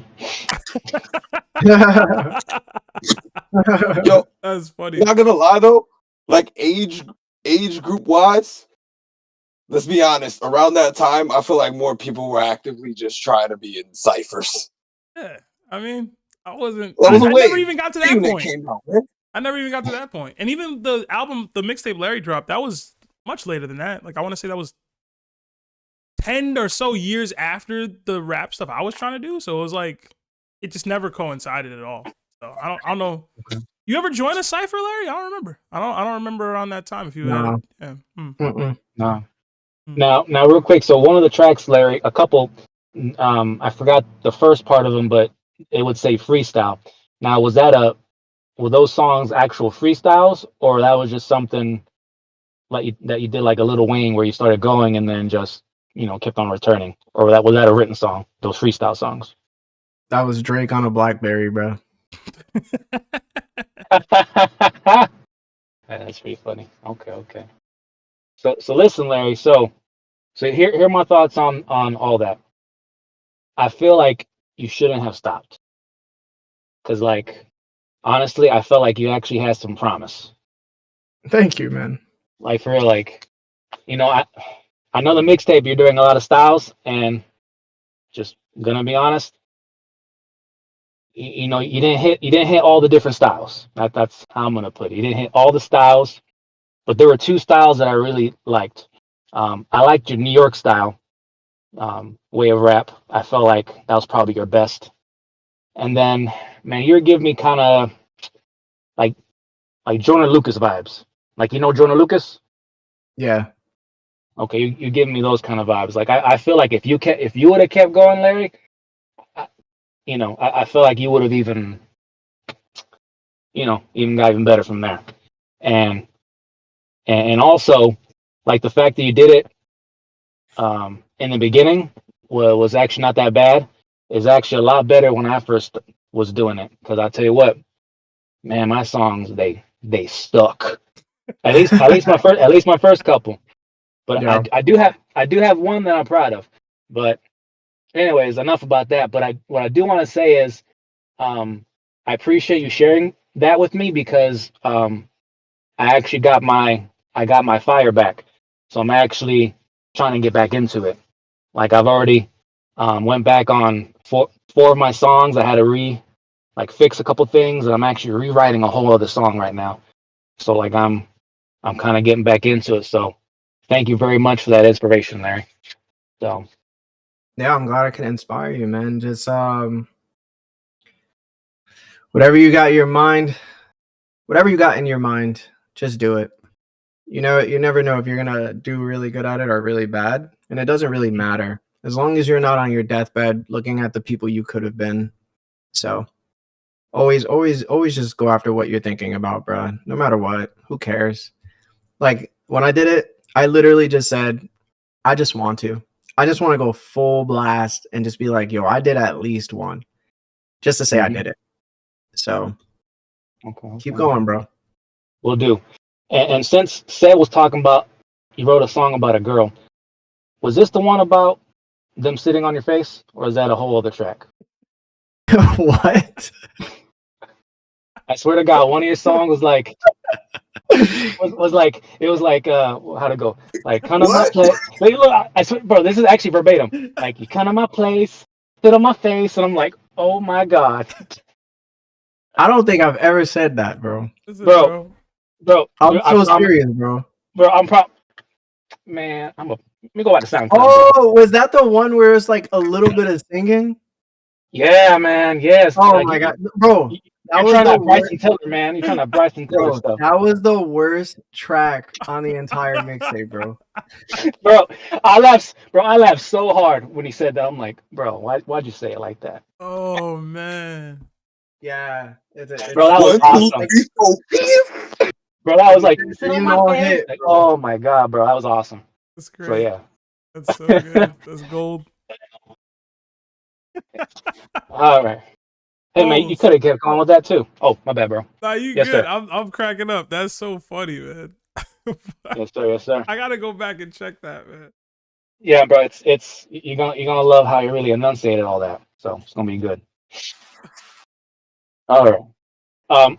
And also real quick before I go, you Seb and Larry, like, is it okay if I send you a link to at least one of my better songs? See what you guys think. Because I know you, Larry, shared me something of yours. I at least want to share some work that I've done to see what you guys think. I mean, yeah, for sure. Yeah, what's and the channel we have? It's like promote yourself, I think. Just at one of us or at us. Yeah, at both of us. What, on Discord? Yeah. Where is that? And you gonna lie, at me too, because I want to hear that. Yeah, Let's it's see where is it? It's somewhere in there. One of the mods, please direct them to the promote yourself. Yeah, there's a whole channel for that. All right, so let me see. Let me get. And what's your name, sir? Mike something? Mike. Should be what's Mike that one dude's Super name? 17, I think. Mike Super 17. Let me see here. Mike 17. Come on, Martin. Okay, let's see here. Was your rapper name Pulse Man, or was it something else? Yeah. That was my rap. That's my rap name. Yes, sir. With the 94 as well, or is that just something added? No, that's just to make it distinct. Okay.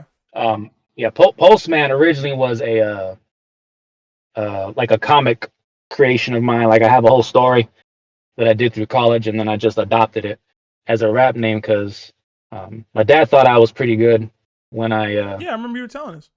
Showing me that, and just kind of went from there. Let's see, copy link. Let's see, and then I'll get out you guys here. Shoot. And then how do I add? Do I do the plus or do I say at it's Beans at Beans at Larry at Mike Super? Do I do that before or after I paste it? Was it? I don't think it matters. Okay. I think I got it. So Beans, and then at was it Larry? There's Larry. It'll be Larry or Larry Topped. I don't remember what it is exactly. Larry Topped. Yeah, Larry Topped. And what's that dude? Mike Super 17. All right, since he asked. And I think I sent it. I think I just got All it. right, gentlemen. All right, gentlemen. It's been a pleasure. Glad to have all these laughs. And you guys have a good night. All right, man. You too. And happy holidays, man. I know you said you mentioned your dad. In general, I hope he's good. I hope everybody's good in the family. I don't know if you guys celebrate, but happy holidays for whatever you do. No, he's good, man. He bought his own little present. He bought a like a '90s Toyota SRS. Had it shipped from Chicago. Nice. I'm right, man. Him and his Toyotas, man. So he's all good. All right. Oh yeah. All right, man. Peace out, guys. See you, man. Yes, sir. All right. I'm gonna have to check that out, man. One of these days. Probably tonight. Yeah, I was balling, bro. I know what song you talking about now. That song was so terrible. Which song is it? I gotta go back. It was the very, very last track of the mixtape. Uh-huh. Yeah. All right, we got a couple more super chats to read real quick. We got 5 from Taco. It says, "Hey y'all, can't believe I get to catch a birthday stream. Hopefully, I get to share my slave hawk theory for Christmas. I think Larry will like it." Wow. I think I do see Taco in there, so I'll drag you up. I'm pretty sure that was him. And then another 2 from Red Haired Gator. What are the best and worst One Piece movies? The best one, I think, we typically, whenever we get this question, we all kind of synonymously say it's Film Z. I think it's the best written, it's the best paced, it has like the best story or message. Worse, I haven't seen all the One Piece movies, so I'll only really rank them based off the ones that I did see. And really, I'd only probably rank them based off the ones that Oda had a hand in. And with that in mind, worst one, man,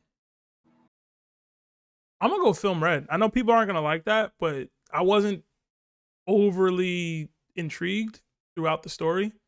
I didn't care for Uta's character almost at all. And then we got a lot of like the Shanks hype in the rollout for the movie or the promo for the movie, but then it was like we didn't get a lot of Shanks, so I was kind of disappointed. But the experience of going to see the movie the way we did, I think elevated it more for me. But as a movie itself, I didn't think it really hit that hard for me overall. Larry? Film Z.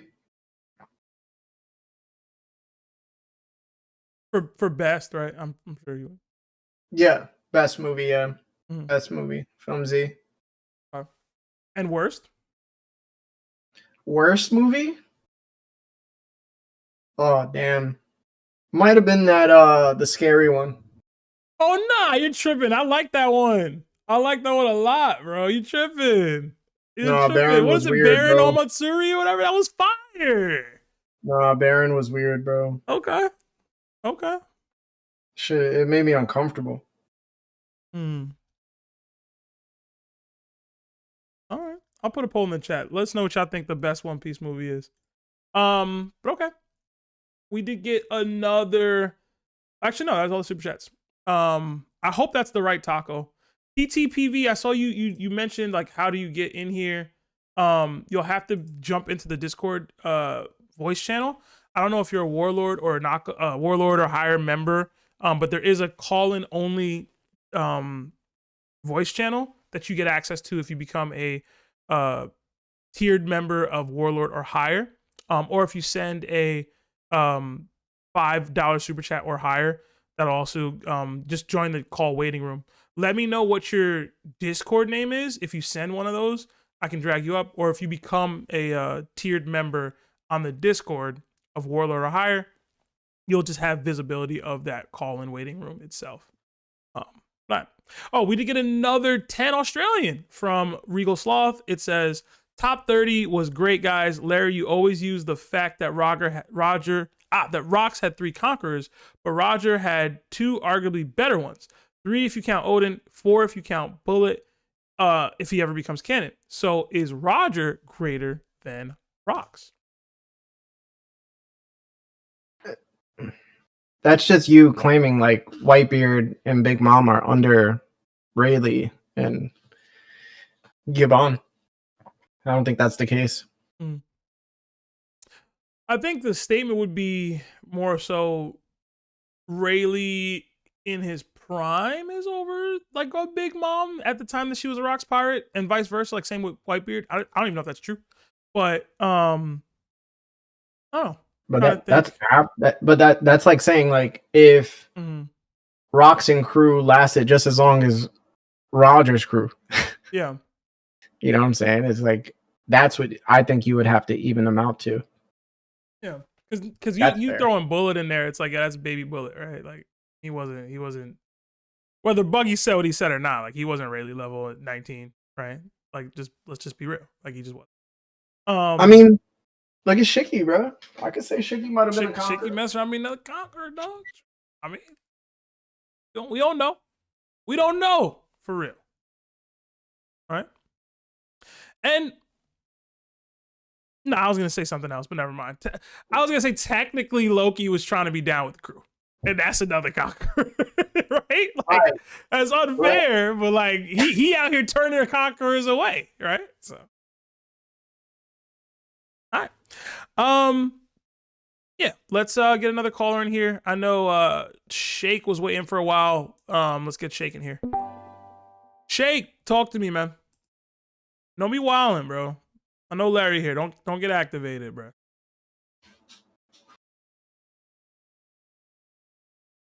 Shake going once. Shake going twice. Oh, I'm here. Hello? There we go. All right, what's up, bro? Can you hear me? My bad. I didn't realize. Old had problems. Okay. First of all, good evening. Mm-hmm. I don't know how you guys do it. Because I was watching you, Seth. You look very bored at, some of the takes people are giving. So I commend you. But anyways, I'm coming in hot today. All right. I'm not fully prepared because I left my little handy dandy notebook at home. But has anyone ever given a theory about Zorro? On the call-in stream? I don't think so. Really? Matter of fact, hold on, boss. I'll take a person real quick. I'm running to the store. You got thank you. Hey, hello. Yo, what kind of job you got, bro?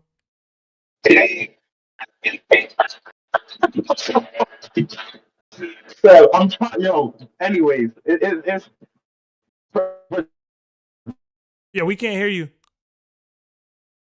Shake, wherever you went, go back to where you was at, bruh. Shake, no. That was my favorite. Oh, sugar honey.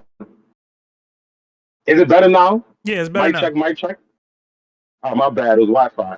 So I just want to say, Anel's my favorite character in One Piece. For Zoro is my spirit animal. That's truthfully, I love that guy, man. He's like family to me. So with that being said, I'm just going to say what I believe the theory is, and we'll unpack it with details and supporting evidence. Shout out to my friend.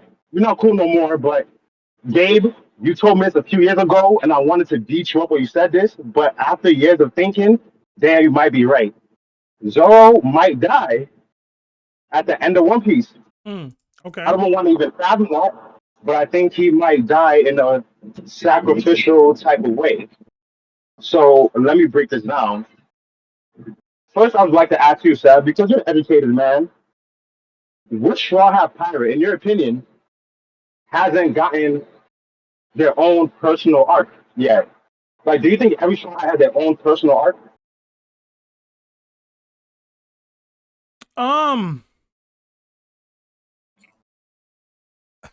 The way Fishman Island worked, it didn't really revolve around Jinbei too much, but I would still count it for him. Agree. So I would say Jinbei and Zoro haven't gotten their own personal arcs yet. Truly. And I'm glad to this question. That's why I asked you, man, because you're someone that's gonna keep it real.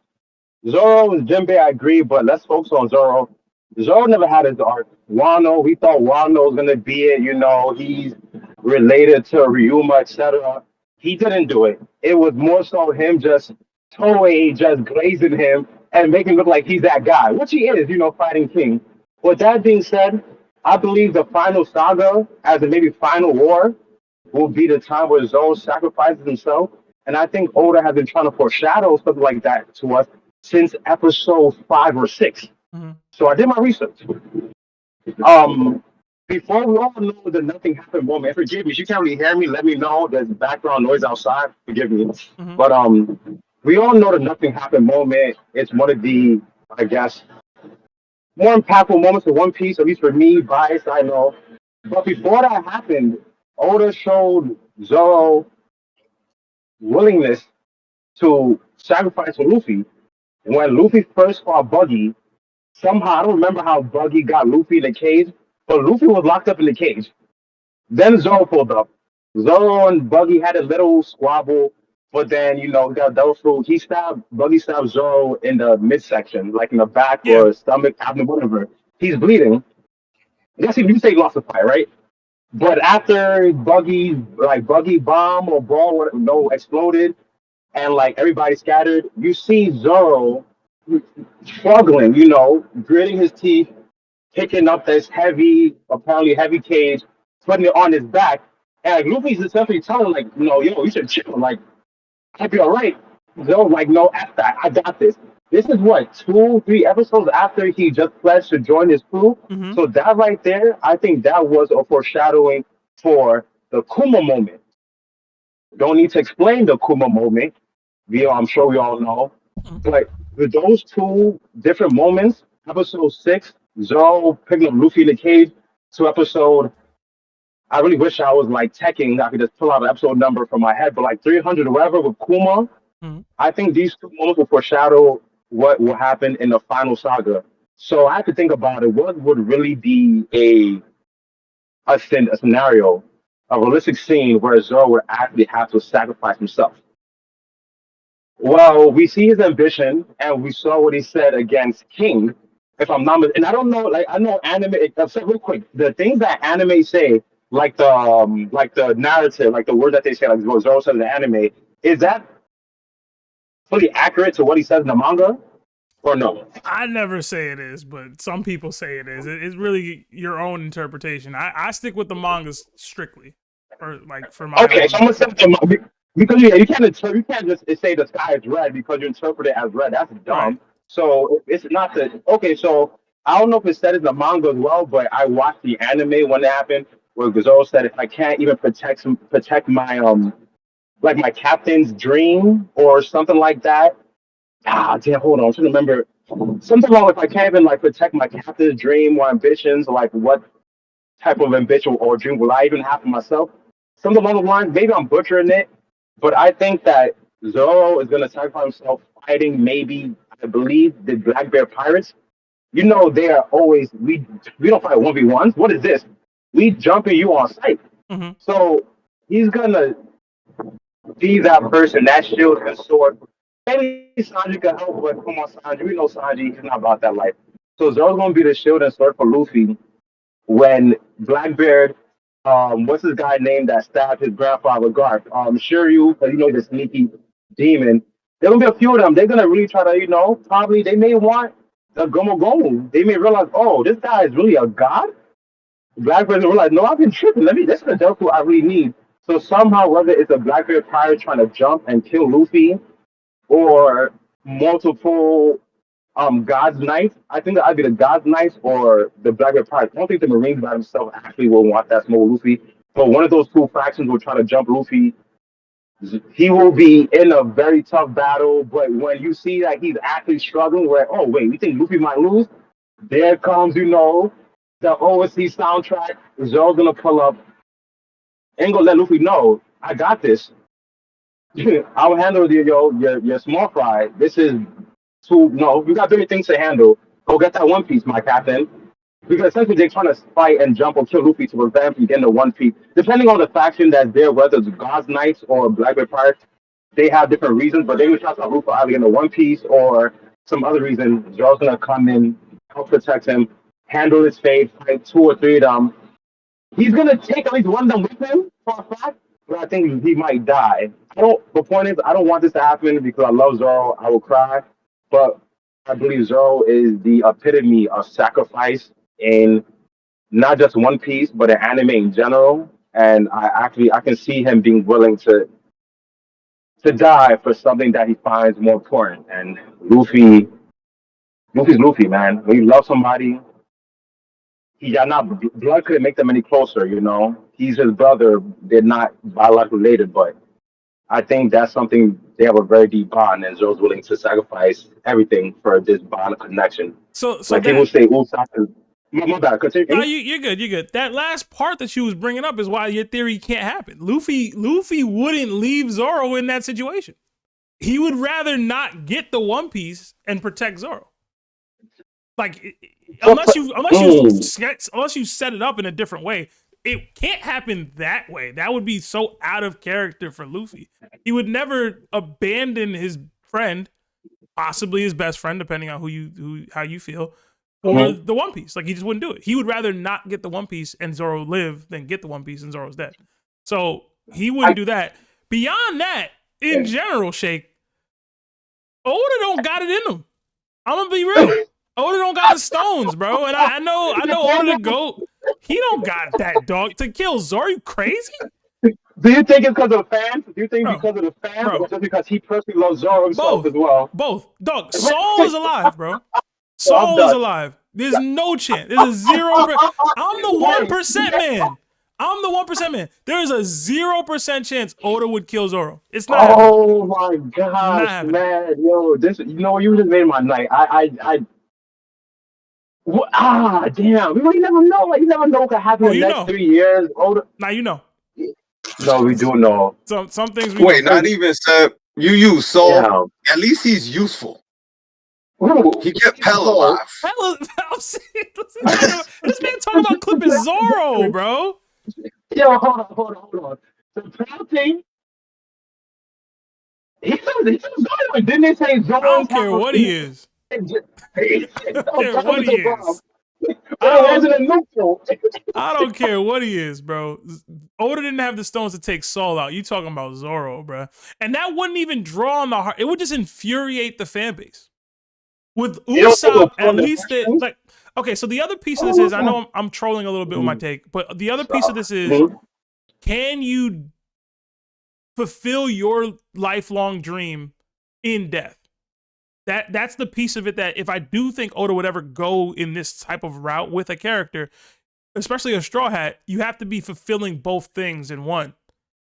That doesn't work for Zoro. He wouldn't become the world's strongest swordsman by dying in that way, right?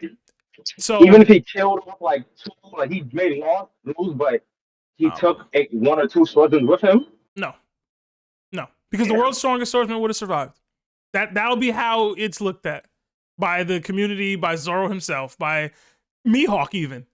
If he was worthy of me, he would have survived that situation. That's how Zoro's gonna be. So wait, hold on. How did Ryuma? We need to remember. How did Ryuma get did he die of old age? Like, I don't know if they ever said that in any SBS, but are we aware of how Ryuma passed away?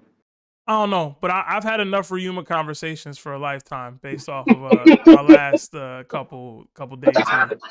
I don't know. I don't remember how they said Ryuma passed, but he was able to sire some children at the minimum.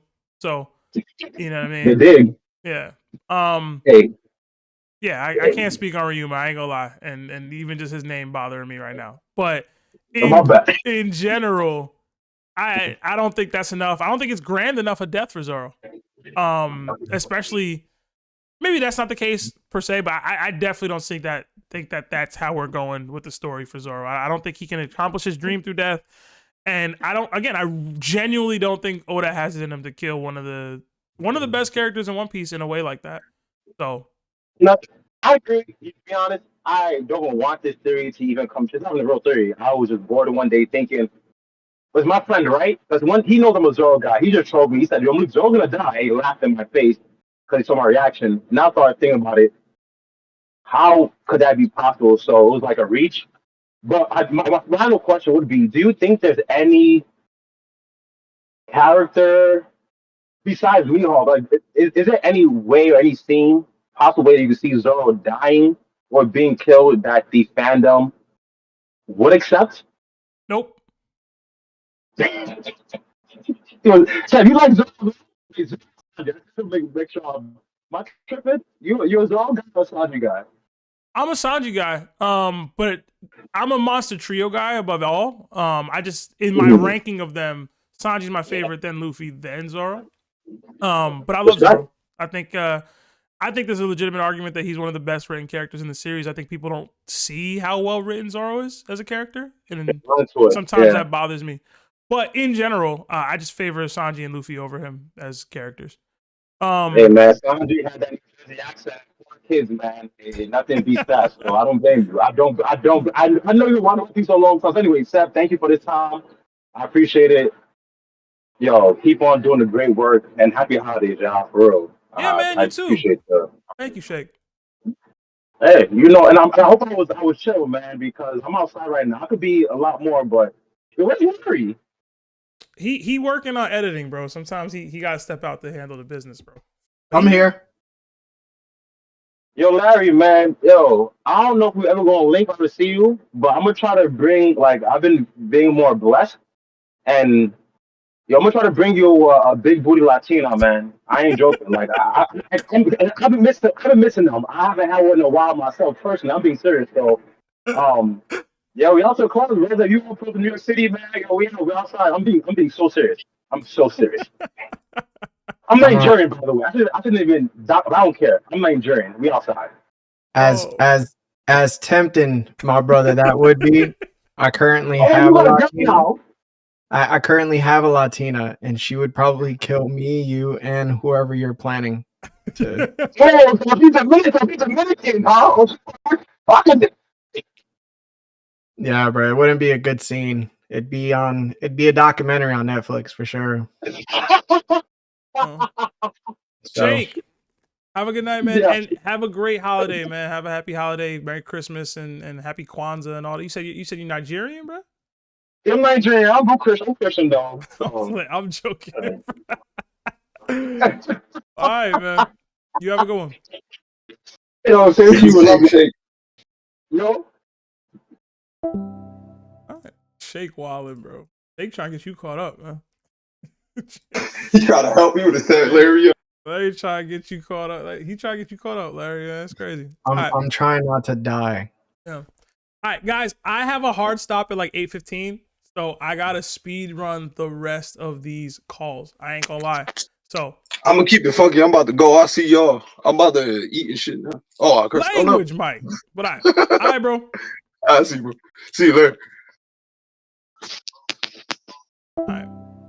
Let's get it. Let's get up one in here. He's been waiting a while. Up one, you there? Yes, sir. All right, man. Talk to me. You, my bad, but it's gonna have to be a rapid fire, bro. Hit me. You straight? I really don't have nothing too much, but I just had a little thought about. Damn, I gotta try to remember it. Wait, hold on. Oh, it was about the super chat I sent earlier. Y'all were talking about.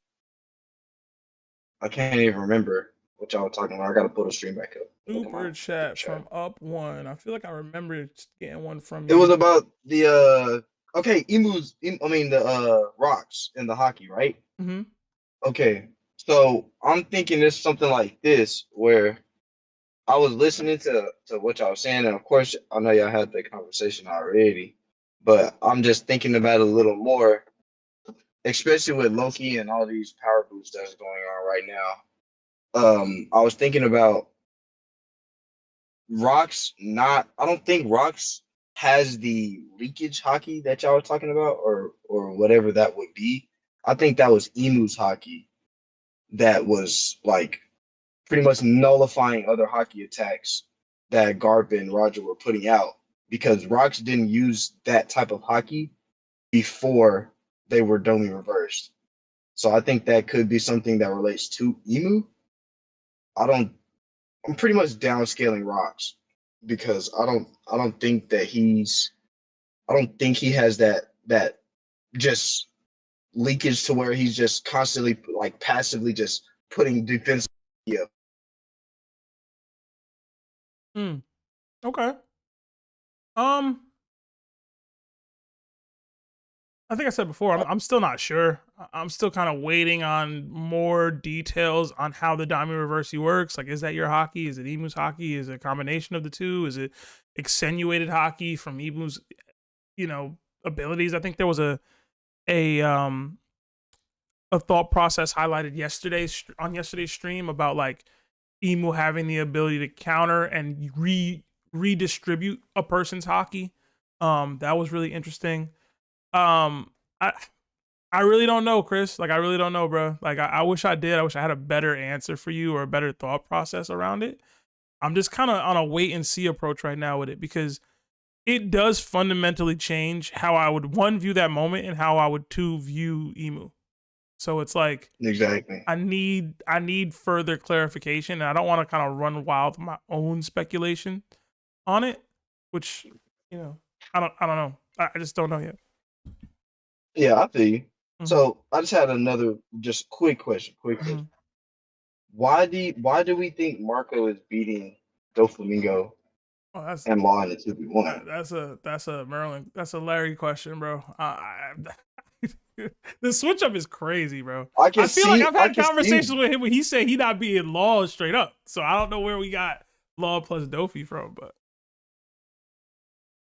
I was listening. I was like, I don't know. Like, I can see good points coming from both sides, but I don't think Marco could take down Doflamingo with the assists of Law, because we know Law is like one of the best assist characters in the league.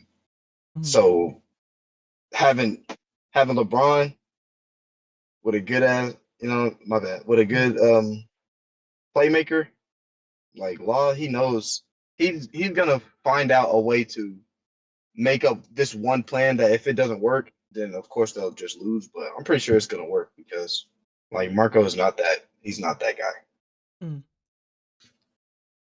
But listen, yeah, that's all I got, man. You're gonna want to say he's not that guy, and I get it. I understand it. I don't think he's that guy either.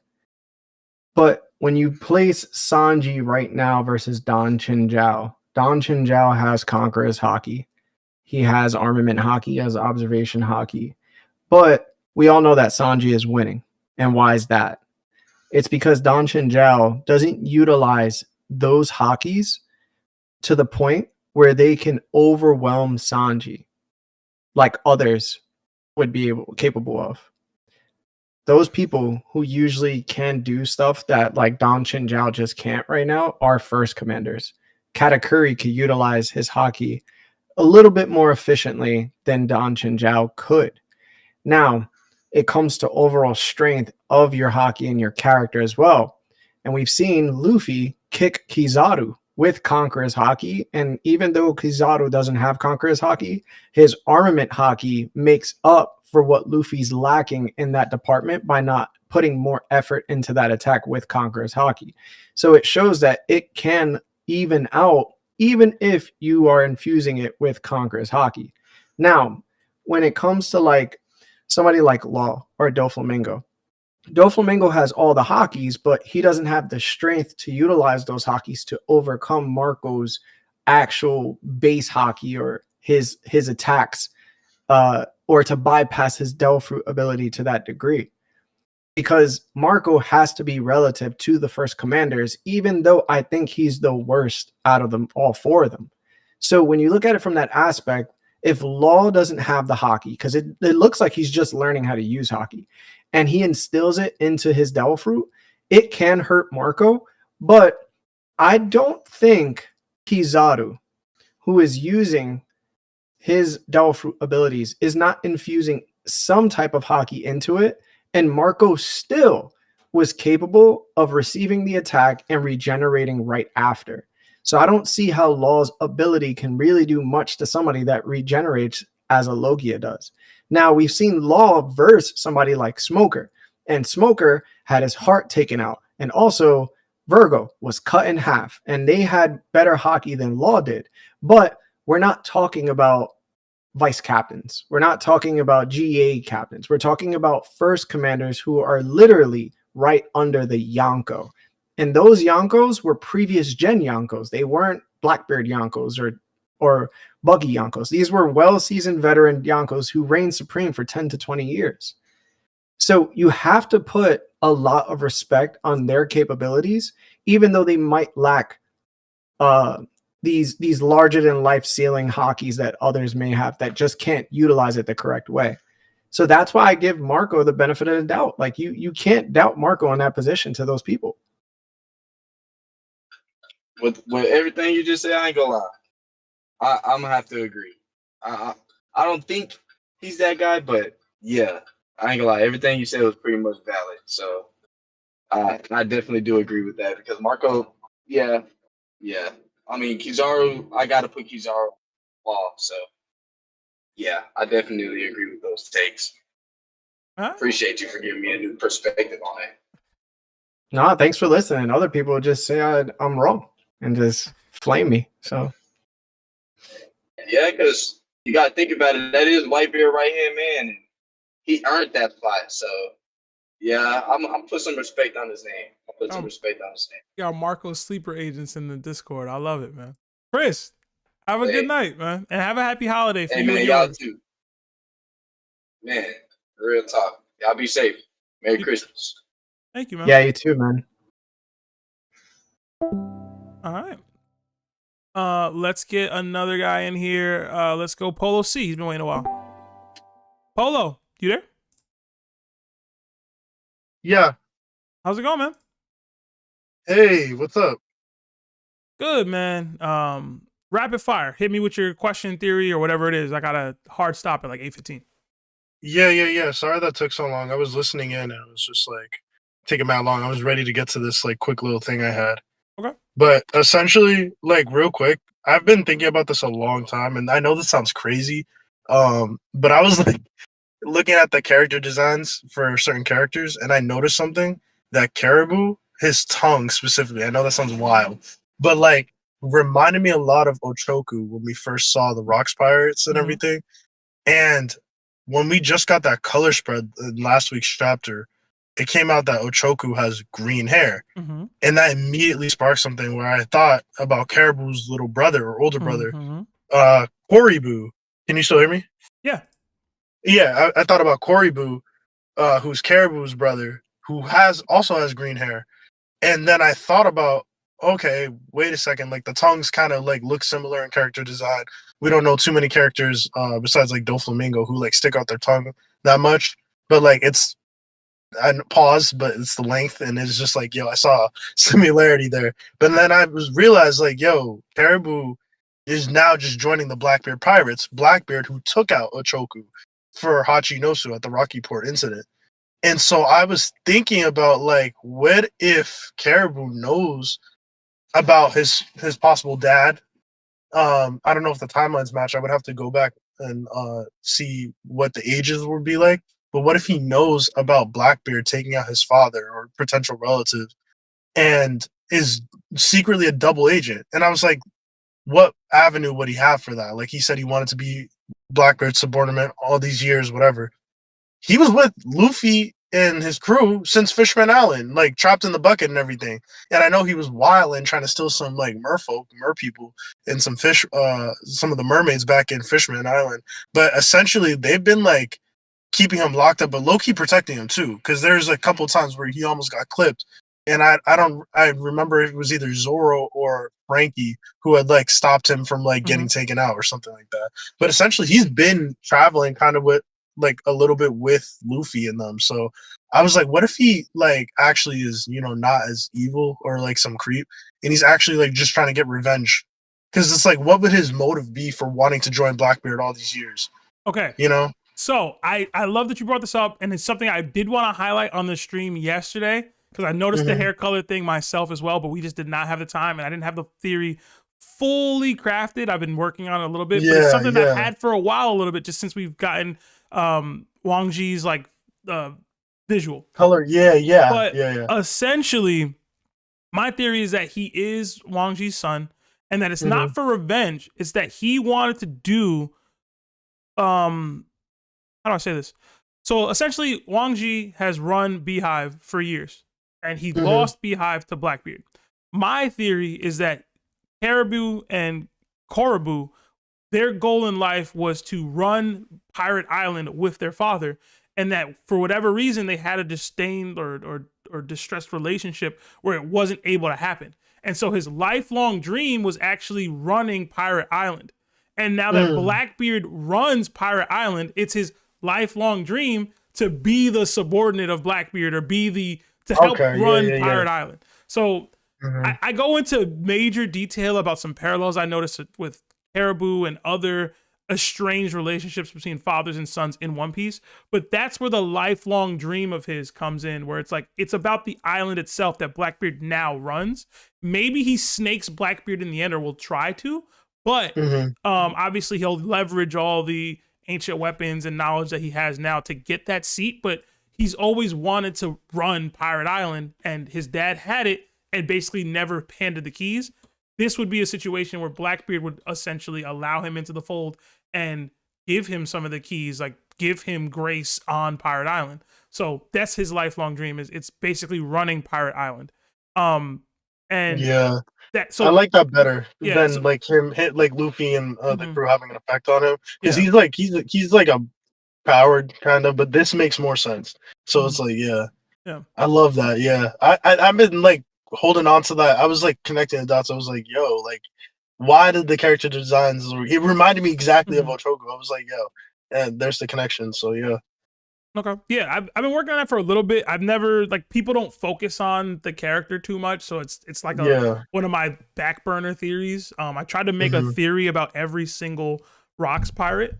This was mine for Wang Chi.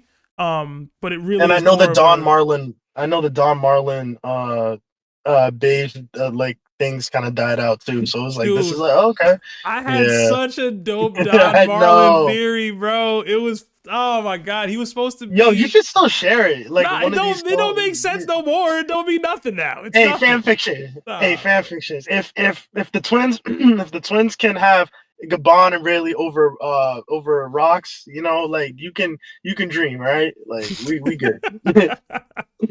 Yeah, too funny. But Polo, thank you. I know you were able to get in on a donated membership, I believe. Next time, if you want a guaranteed spot in the call-in streams, please become a server tiered member of Warlord or higher, or donate yourself in. So for sure. Y'all have a good night. You too, man. All right, love y'all. Yeah. Peace. Happy holidays. Happy holidays. All right. Yeah, man. I'm mad I haven't really had a chance. I'll probably do that theory one of these break weeks, Larry. Hopefully you forget that I said any of this. Next up, let's get Mario in here. Mario, talk to me, man.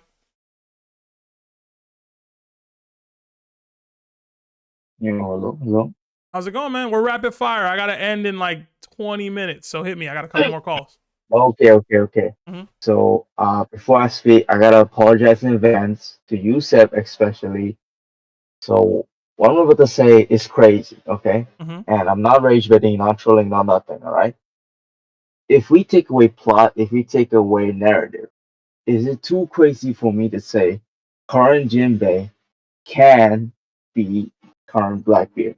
Is it too crazy for me to say that? Oh my god, bro.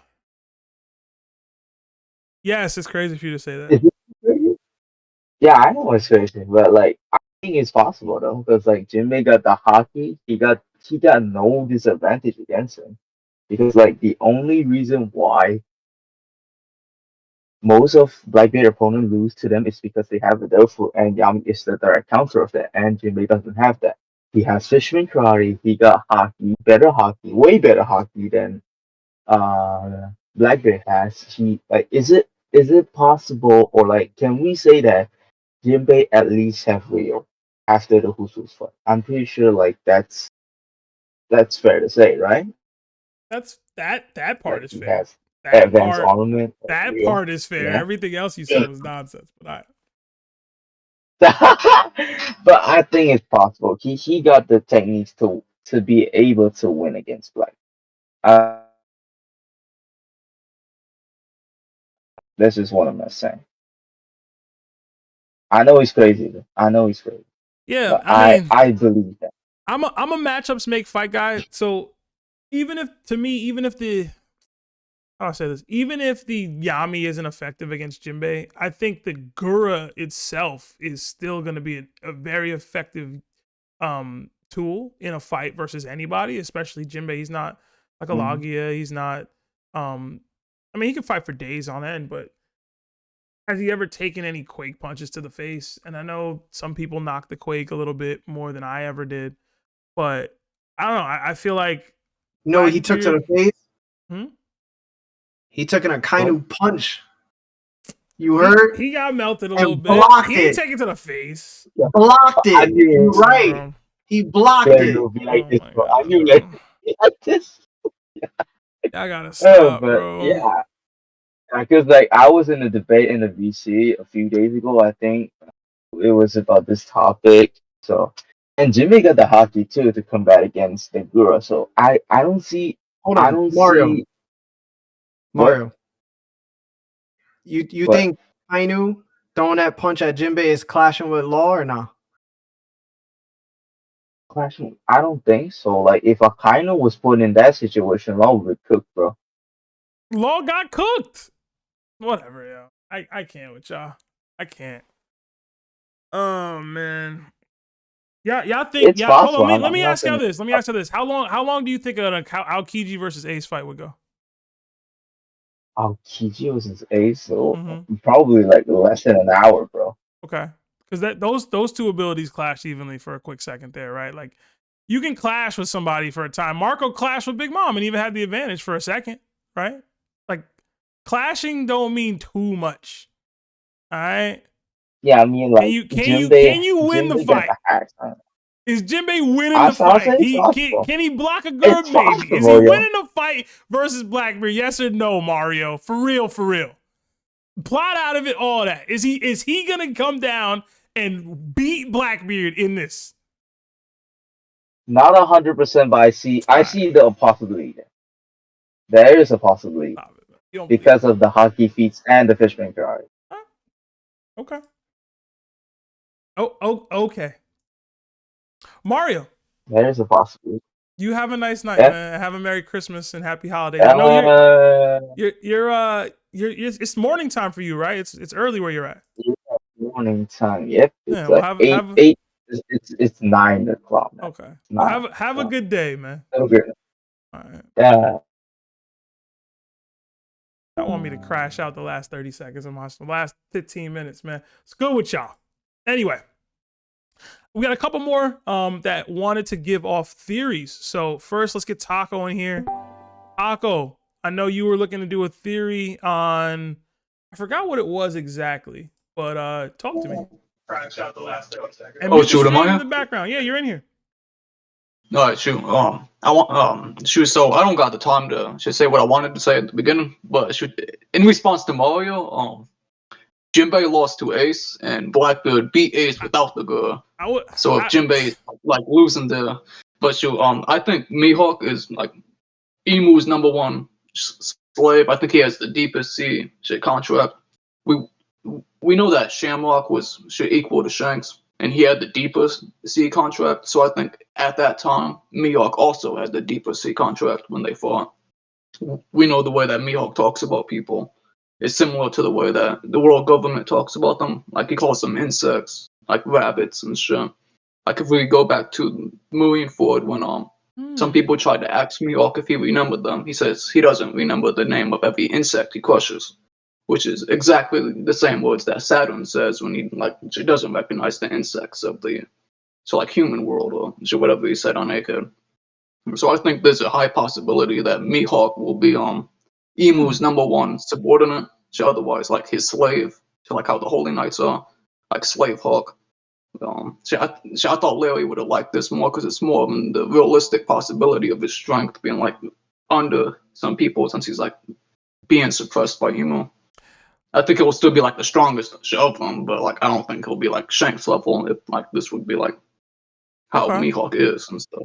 It's funny because I'm pretty sure Larry will probably hate that theory, but in general, it's an interesting thought process though. Like I've never heard of anybody saying that. I've heard people say that Mihawk was a Holy Knight in the past, but you're saying that he's still currently a Covenant user, like has an Abyss mark on him and can be controlled in some way.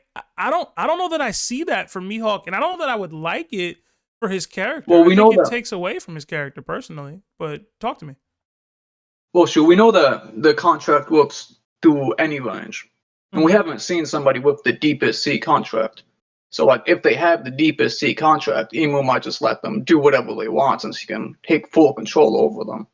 And like, So- typically when we get to the like final stages of the arc, the crew are fighting are always split up. Like, I don't think Luffy is gonna jump Emu with all of his crew, even though it's gonna be like some type of battle royale thing, right? I think it's gonna be like Luffy, Blackbeard, and like Dragon. I don't think the support, like maybe Sabo gets in there. Like, I think Oda's gonna split everybody up, and the perfect person to split Zoro up against would be like Mihawk in the case of the final war. Like, you got Luffy, Blackbeard, and stuff going after Emu. Okay. And you got like Zoro going after his war. Yeah. Well, Assuming this is the case, right? Assuming this is the case, how do you think Zoro would react to this? That this is, I don't want to say idol, but his goal this entire time is basically somebody that sold his soul for power. How do you think that would impact Zoro and his dream and his thought process? Swordsman's shame. Shoot, my bad.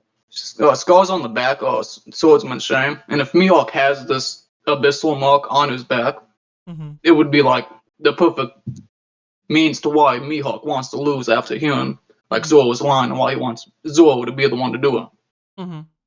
Because like we know Mihawk respects Zoro for his ambitions, and when he heard Zoro's words on East Blue when he was hunting the fodder, like it had a connection to Mihawk a little bit.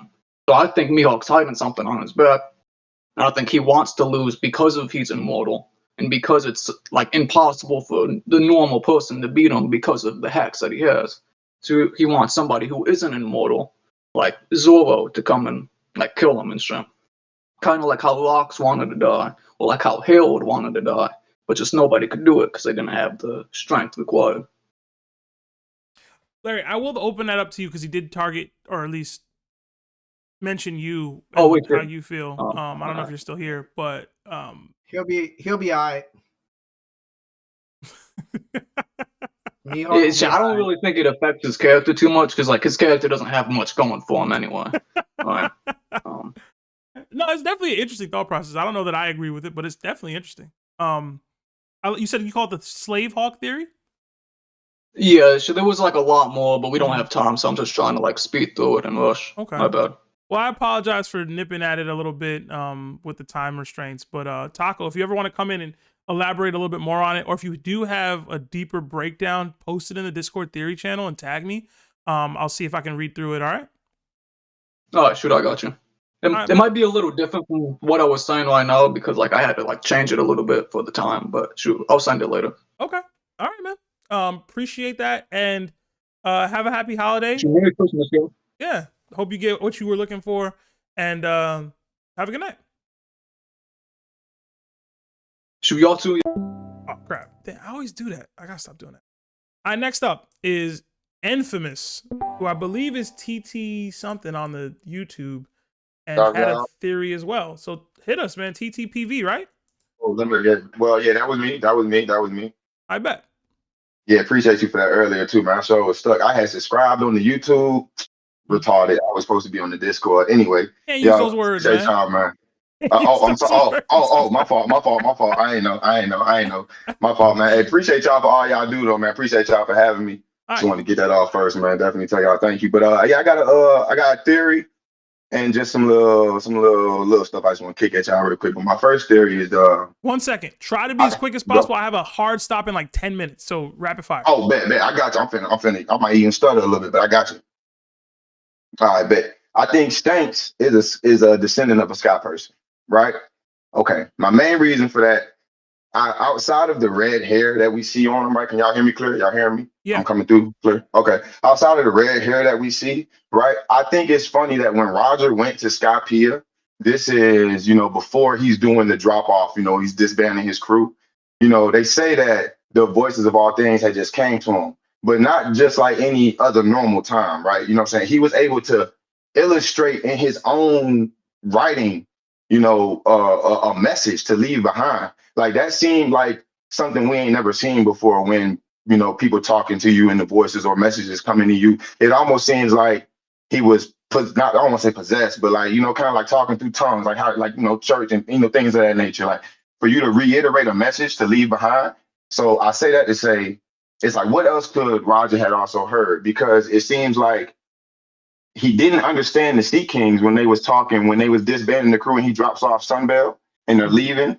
The Sea Kings are underwater talking, and not just talking about like prayer and nothing like that. They're talking about like a real prevalent thing. The new age was coming, something was finna be birthed. And Roger and Odin seemed to be having a headache. Like they couldn't understand what was going on. They're asking other people on the crew, like, hey yo, like, would y'all hear that? What's going on? But like I said, you flash back to Skypea, he was able to hear the voices of all things and write in his own language.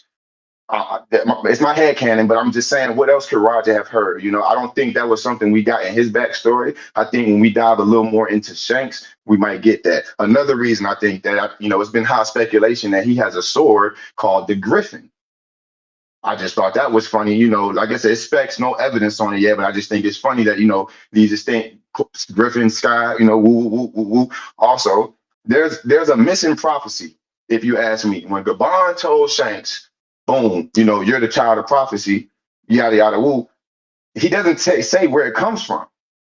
Right. But if you backtrack all the prophecies that we do have and known for, we got the Giants prophecy when they talked about, Loki and, the Harold's son was supposed to be the son that's going to kill him. All that. Woo, woo, woo.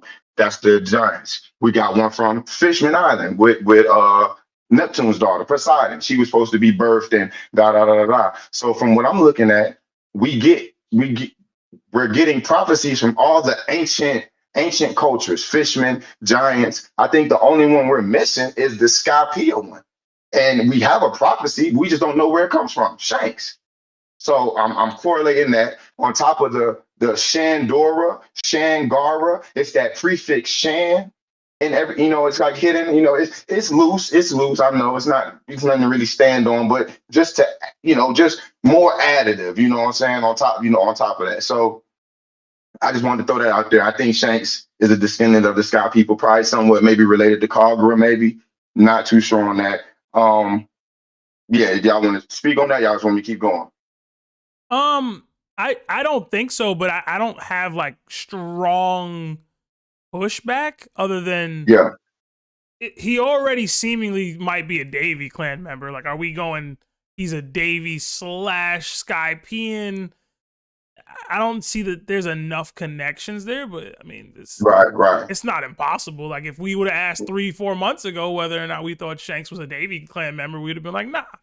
So it's not impossible. I just don't see it personally. But okay, fair. I'm not a believer in the Davy clan part, but I can see where people will get that from. Now, my one now these are just backtrack things I just want to throw at y'all, man. I've been watching y'all for a minute. I just happened to join up today. So, what I'm saying? I just want to get a couple things off. When y'all said Joy Boy lost the other day and put him at the ranking, y'all put him, me personally, I just couldn't respect it because I didn't feel like Emu won anything.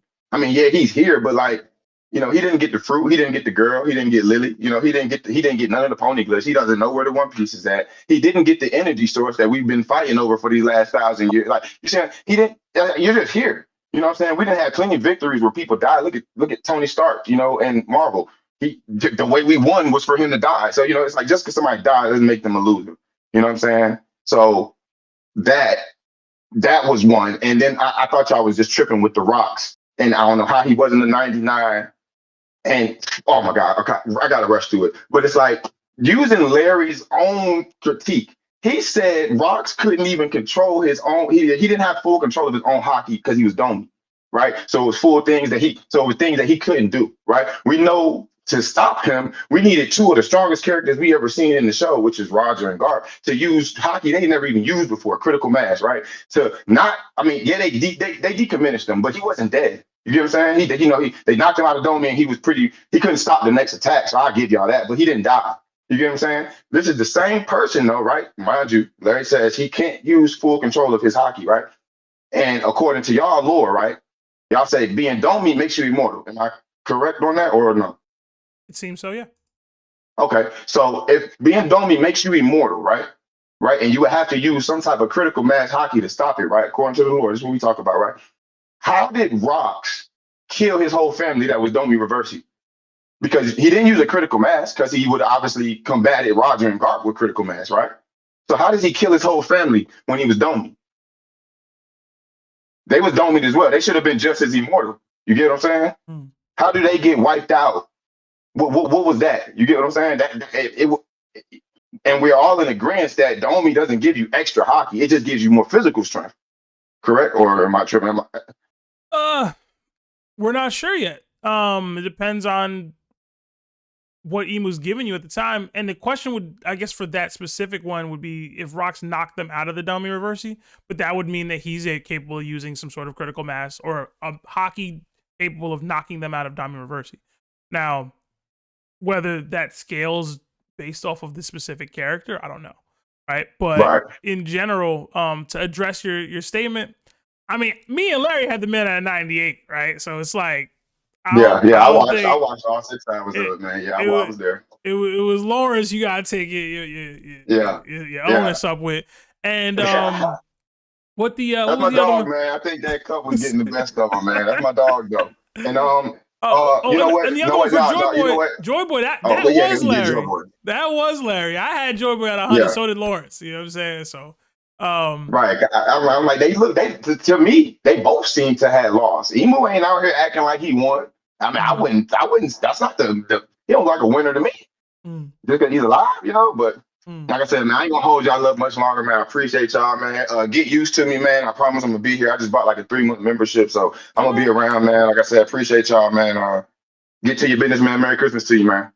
All right, thank you, Infamous, and thank you for the rant. I feel like I say people can rant, they don't be ranting like you just did. I appreciate that, man.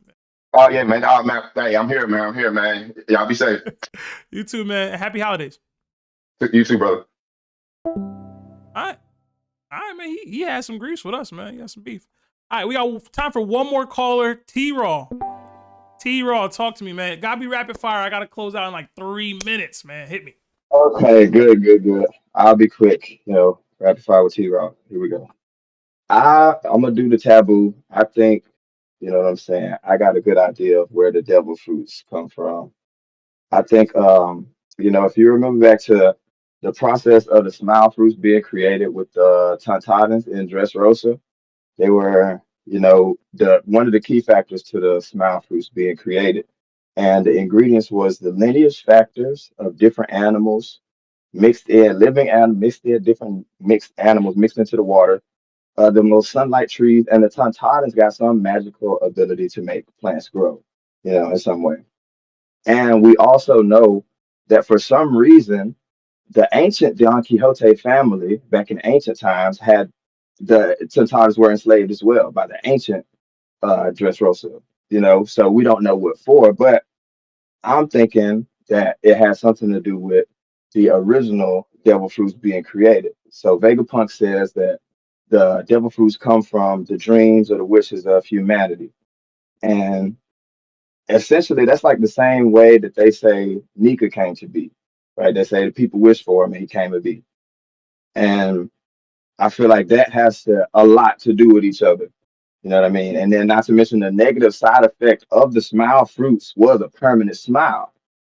And Nika was pretty much the god of laughter, essentially. So, I feel like that would be a fitting punishment for somebody trying to copy what I assume would be his power. You know what I mean? So I would think somewhere along the lines of like Joy Boy's lineage factor was used in ancient times. I mean, sorry, Nika's lineage factor would have been used in ancient times to create what was the original devil fruits, because we all agree that the devil fruits seem like they came about in the quote unquote second world, when the forest gods tamed these demons. You know what I mean? So I think in some way, shape, or form, either the Tantanas were enslaved to make the devil fruits, or they were enslaved after making the devil fruits, to control the flow of such. So, and I think Nika's body and one of the trees would be involved. Nika's body would be, maybe buried at one of the trees, i.e. his lineage factor would then be inside the plants. And the Tantadans would work their little plant magic, and then they would bam, bam, bam, devil fruits, poof. Not to mention how the Shandorans believed that they worshiped the trees and they venerated them, and they believed their ancestors lived in the trees. You know what I mean? And that's the first place we hear about all the sun gods and all these gods and everything. I like it. I think that's pretty dope. So you're saying that devil fruits spawn from the lineage factor associated with whoever the original Nika was. Like they did some sort of experimentation, potentially using the Tontatas, using his DNA and his lineage factor, and that spawned devil fruits. Right. Right. This fruit is named after this person that allegedly naturally had all these fantastical powers. And it's based off of, like I said, the hopes and dreams of emotions and people. And that's the same way that Nika is described to come about, is the same way devil fruits are allegedly, said to come about. People wishing and dreaming. I think we have a chicken or egg moment now, though. a little What bit do you mean? anyway. What do you mean? So I guess not necessarily. Not necessarily. I was thinking Joy Boy and his having the Nika fruit, but Nika would need to exist for the fruit to exist in the first place, right? Yeah. The fruit is named after Nika. Correct. Yeah, the fruit is named after the god who quote unquote was a real god. Somebody posted in the Discord, I think it's Young Vito, about green blood. I'm wondering if there's some sort of connection there with maybe See, now you got me really, really thinking about like if Nika is from a different world entirely, like Moon or some other, you know what I mean? I don't know. Now you got my mind racing. He has different blood, and that's how they did it. You know what I mean? I think whatever it is, Nika and Emu are like similar beings in whatever they both uniquely are, right? Because I know you've seen those, the recent episodes, all the screenshots of the hockey blast that looks like it has some type of runic circle, like looks similar to the Abyss circle, and that's Joy Boy's hockey. And I think that's something, you know what I mean? Obviously, these two people were the biggest combatants towards each other in their, heyday or whatever you want to call it. So they both naturally, allegedly have these god powers, you know what I'm saying? From what we can tell, story-wise and lore-wise, they're here and they're OP. You know what I mean? They didn't have to eat a fruit and blah, blah, blah. So I think they might be related in some way, but I think, Joy Boy's power was Nika's power was sought after, even after he quote unquote died, possibly. And people needed a way to still fight back, you know what I mean, afterwards, or somebody was trying to copy his power, i.e. Emu, and that's how you get the devil cursed it. You know what I mean? Whichever way the Tontatas are made, I think they're 100% involved. Like whether somebody made them do it or they did it for the good guys, you know what I mean? Whichever way it goes, I'm not 100% certain on that, but I'm 100% certain they had something to do with it. See, now you got me thinking that the Tontatas might have inadvertently created whatever Emu's devil fruit is by working this and being tricked. Possibly. But I don't know. Like, you know what I'm saying? Like, I don't know if they created the Nika fruit per se, but I do think that might be, you might be onto something there too. But that's what I mean about him and Nika being, they have to be connected, because even if you look at the Gorosei's powers, they seem to be very devil fruit like, but not in some ways like being in water, and you know what I mean. They have the awakening ribbon and everything, and you know what I mean. They have all these similar. They look like mythical Zoans, you know what I mean. And then he goes further to deck out all the holy knights with regular devil fruits. I feel like there's some type of connection there that we're not supposed to see it yet. You know what I mean? But like I told y'all last time, I don't know if you remember, but Oda be calling me all the time. So he gave me a little hint. He gave me a little hint. Okay. And I probably connected more dots than he thought I was gonna connect. Okay. Hey man, I like it. I do. We gotta call it there though, T-Raw. Thank you so much for spitting that. That was an interesting one. Now you really got me thinking about the Tontatas and their potential connection to devil fruit creations or something just working. But no problem. Tell T-Raw sent you. I will, man. I hope you have a wonderful rest of your night and holiday and everything, man. You and your family. I hope everybody stays blessed. All right, man. Appreciate you, brother. Appreciate you, brother. Take care of your business. Be safe. Happy holidays. You too, man. All right, and that's it. I know we have a couple super chats in here. That was an interesting one. The Tentada's impact and Nika's lineage factor. I kind of like that one. I want to say shout out to chat. I know y'all in here. Hit that like button if you guys haven't already. I know a lot of y'all was in here, was able to get in on a call. I don't know where Fexer went, but I guess he gone. We do have a couple super chats. I'm gonna read them real quick, and then we're gonna close out. We got 15 months at Knock'em status from our guy Kirby. It says, I got a Buster Call theory. Okay. Kirby, it's gonna have to be next week, bro. I can't stay much longer. And then we got another 10 from Lord Franco. It says Elbaf had the O'Hara books for straight up 8 years before the latest chapter. If Harold Meathead ad would have just gone to the library once in those 8 years, this whole crisis could have been averted. Maybe. I mean, he doesn't know to read the ancient text, but I'm sure some of those books would have had regular language in there that he could have read and probably learned at least a little bit about the world government and their actions. I mean, Harold was pretty steadfast in his pursuits. I don't know that the books would have changed anything. He really needed to listen more to Rocks, and really, I think we talked about on the pod a couple days back that he needed to he needed like a strategist or a right hand man or somebody else to run these ideas by. He didn't listen to Ida well enough, or to Larry's point, she didn't speak up enough, I suppose. But in general, I don't know. Harold made some mistakes.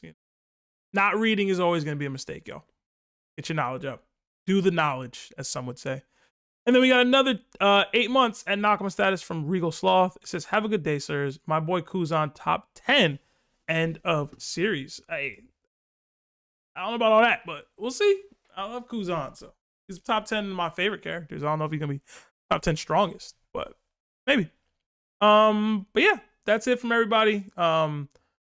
Thank y'all for y'all patience. Thank y'all for tuning in with us. We'll be back again with another one of these next week. No DDT tomorrow. Sorry. I'm just waiting on some feats from Loki and Harold before I start doing that. Yes, Loki and Harold are to be featured soon in some DDTs here. I just feel like we have the potential to see a lot from them soon. So DDTs will probably be postponed until mid-January. We do probably have an award ceremony stream for end of the year next week. So tune in for that. I'm working with the mod Silky Chris for that. Larry, I don't even know if I told you about that, but it should be something interesting for the Discord to hear in place of a DDT. And we'll be doing a call-in stream. If there's no chapter, I'm going to see about doing a game night this weekend. I know for the Yonko tier members, I know I've been promising that. I've been trying to make some time. I've just been crazy busy on Sundays. But I don't have too much lined up for this Sunday, so I might be able to make something go down. I just got to connect with the mods on what I want that to look like. And then maybe connect with Void about a thumbnail or something. So stay tuned. Again, like the stream if you guys haven't already. We appreciate you guys. And if we don't talk, Merry Christmas, Happy Holidays, Happy whatever you celebrate. Stay blessed. Take this time with your family. Get some rest. Be happy. And, share joy with the world. Larry, I'll open up to you if you want to close out. But that's it for me.